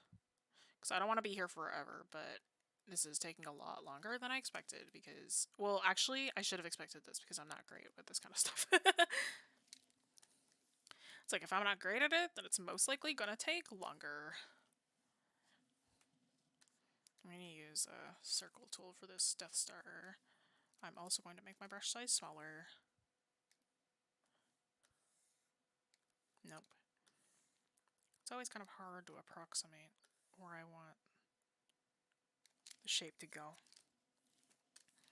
And this one I'm going to have to just... because it's on a bit of an angle. Actually, nope, no, I'm not going to do that. I'm going to do this.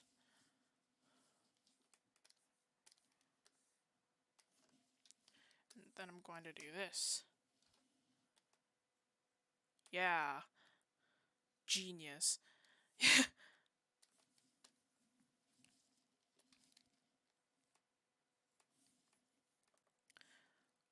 What you talking about? You're doing so good. Thank you.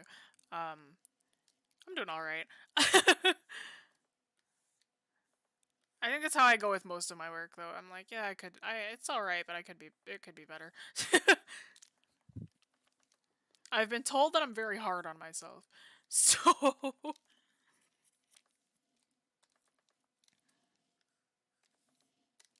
yeah, and then we can just do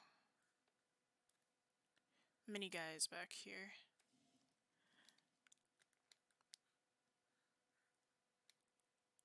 Yes. Shortcuts. Shortcuts. Shortcuts are my life.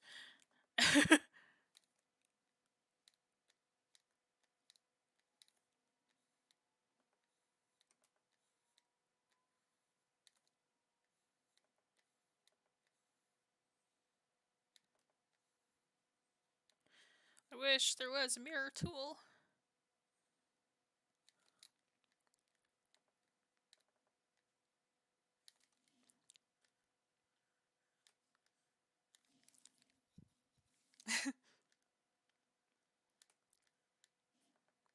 Alright, yeah, we're almost done here.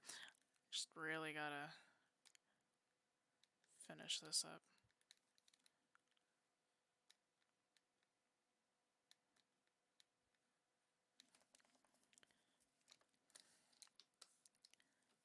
Oh, I did that wrong. That's incorrect. Wow, I realized it now, too. Fantastic. Corners are there to be cut. Heck yeah, they are.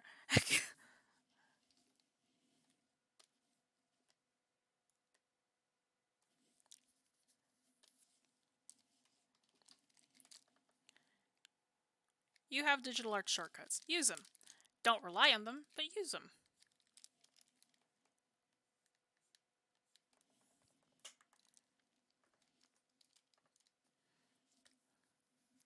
I may just, you know what I'm gonna do? I'm just going to, because I don't want to go too far over time. Oh, did I not? LOL? Hang on, that means my line art's not perfect. If you ever try to magic wand something and it, like, says no to you, that's because your line art isn't completely closed. So you need to make sure that your lines are closed. The rotation symmetry brush, could that work as a mirror? I can't get it to do anything but spiral. No. So the rotation brush here on MediBang is not great, because it'll only be able to spiral out from where you start your brush. So it's more like for mandalas and like other things, right? Not necessarily for mirrors.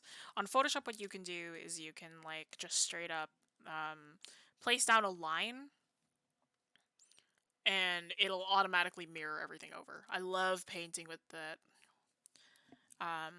that mirror brush, or that mirror tool, just because it makes everything, like, super, super clean. There we go. But yeah, MediBang does not have that, unfortunately. It probably has a better mirror brush somewhere, but I don't have an account, and I haven't downloaded anything. Oh, no, actually, I clicked the wrong thing.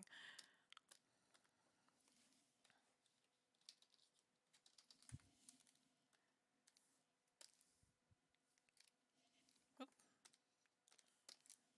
Whoop. There we go. So now it's like they're all in space. I don't have to draw anything too crazy. Because I don't want to go too far over time.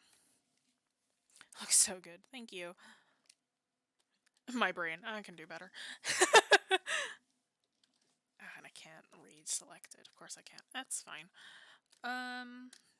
Let me just try this again then. And there's no contiguous button either. That's okay. I will live.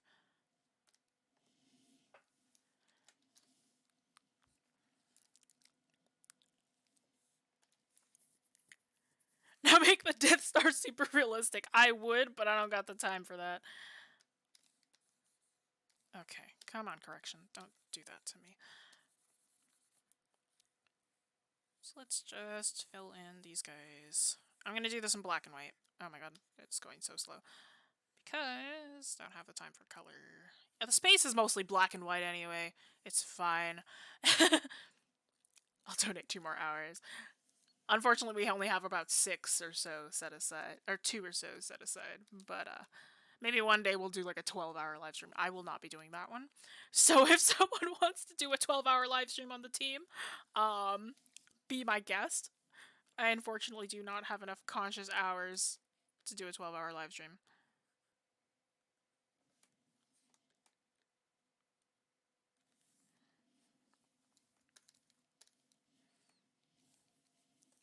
This actually should be a lighter.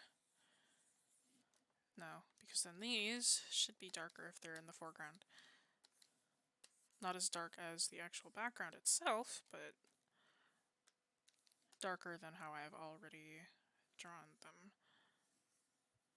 If I want them to be more foreground pieces, they should not be the center of attention.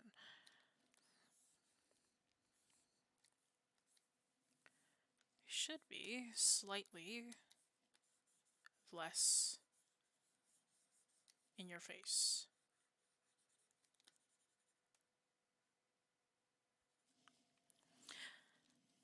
After the stream, your brain will actually be like a caveman brain. That's how my brain always is. Let's get real here. Like, whenever I teach, for the first 5 minutes, I'm fumbling around, and then suddenly big brain kind of happens, and then after the stream, I just go back to how I usually am, which is, like, half alive. Oops.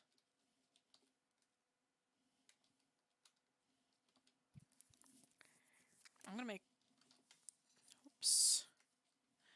Control-Shift-I. That's right. I'm gonna make this darker, because I think it should be really dark.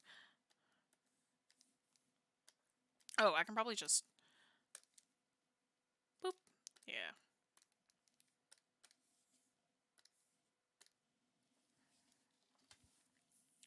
Yeah, that'll probably look a little bit better.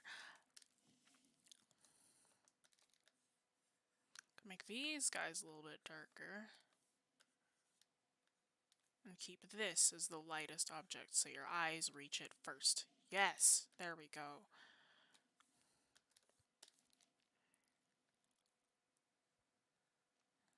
And because it has dual colors, your eyes will kind of see that detail and go, oh, that's different. And that means I should probably make this a little bit darker then. So then I can do that gimmick. Ooga booga, 5 head. Yeah, pretty much.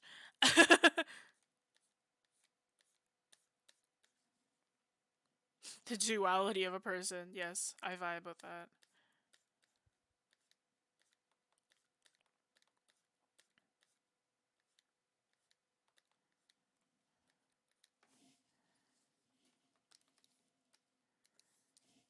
Okay. So I think that's what my brain has the capacity for as of right now. But yeah, thanks. Oh, wait, no, I realized a mistake. Let me fix that. So that's pretty much what my brain has the capacity for as of right now. About 9 minutes overtime, that's fine. But thanks so much for joining, everyone. If you've never been here before, like I mentioned, we are not just a YouTube channel, but we are also an art studio and an art school. I am one of the teachers. Lovely Faye, who has been in the chat for a while, is also one of the lovely instructors, as well as others who have popped up, such as Yuri and Alyssa, who's behind the chat right now. So if you'd like to check out all of the classes that we offer, be sure to check out our links in the description as well. And the other things that you can check out in the links in the description is our Discord and our Instagram and our Facebook. Discord is where you can get this final file along with this one, which I started with, all about composition. So this will be downloadable as a JPEG, and so will this, where you can keep both of them, save them, do whatever you want with them, just don't repost them. And of course, but if you would like my working files and everything, thank you for the stream. Of course, thank you for joining. And if you'd like my working files, however, you're gonna have to go to our Patreon, and that's where all of our working files, such as like my working files and sneak peeks over what we're planning to do with the channel, and just general things that you can get sneak peeks behind will be there, well with critique days, which we do host on our Discord. So if you'd like to join that, be sure to check out our Patreon. And we also have discounts on our classes on our Patreon, so be sure to check that out as well. But thank you so much, everyone, for joining. And next week we'll be going over comic compositions, so a little bit more adding on to if you were to do a composition on a comic, because it's a little bit different. It's basically the same, but we got a couple other steps that we do want to do. So thank you so much for joining, everyone. We'll see you guys next week. Bye bye.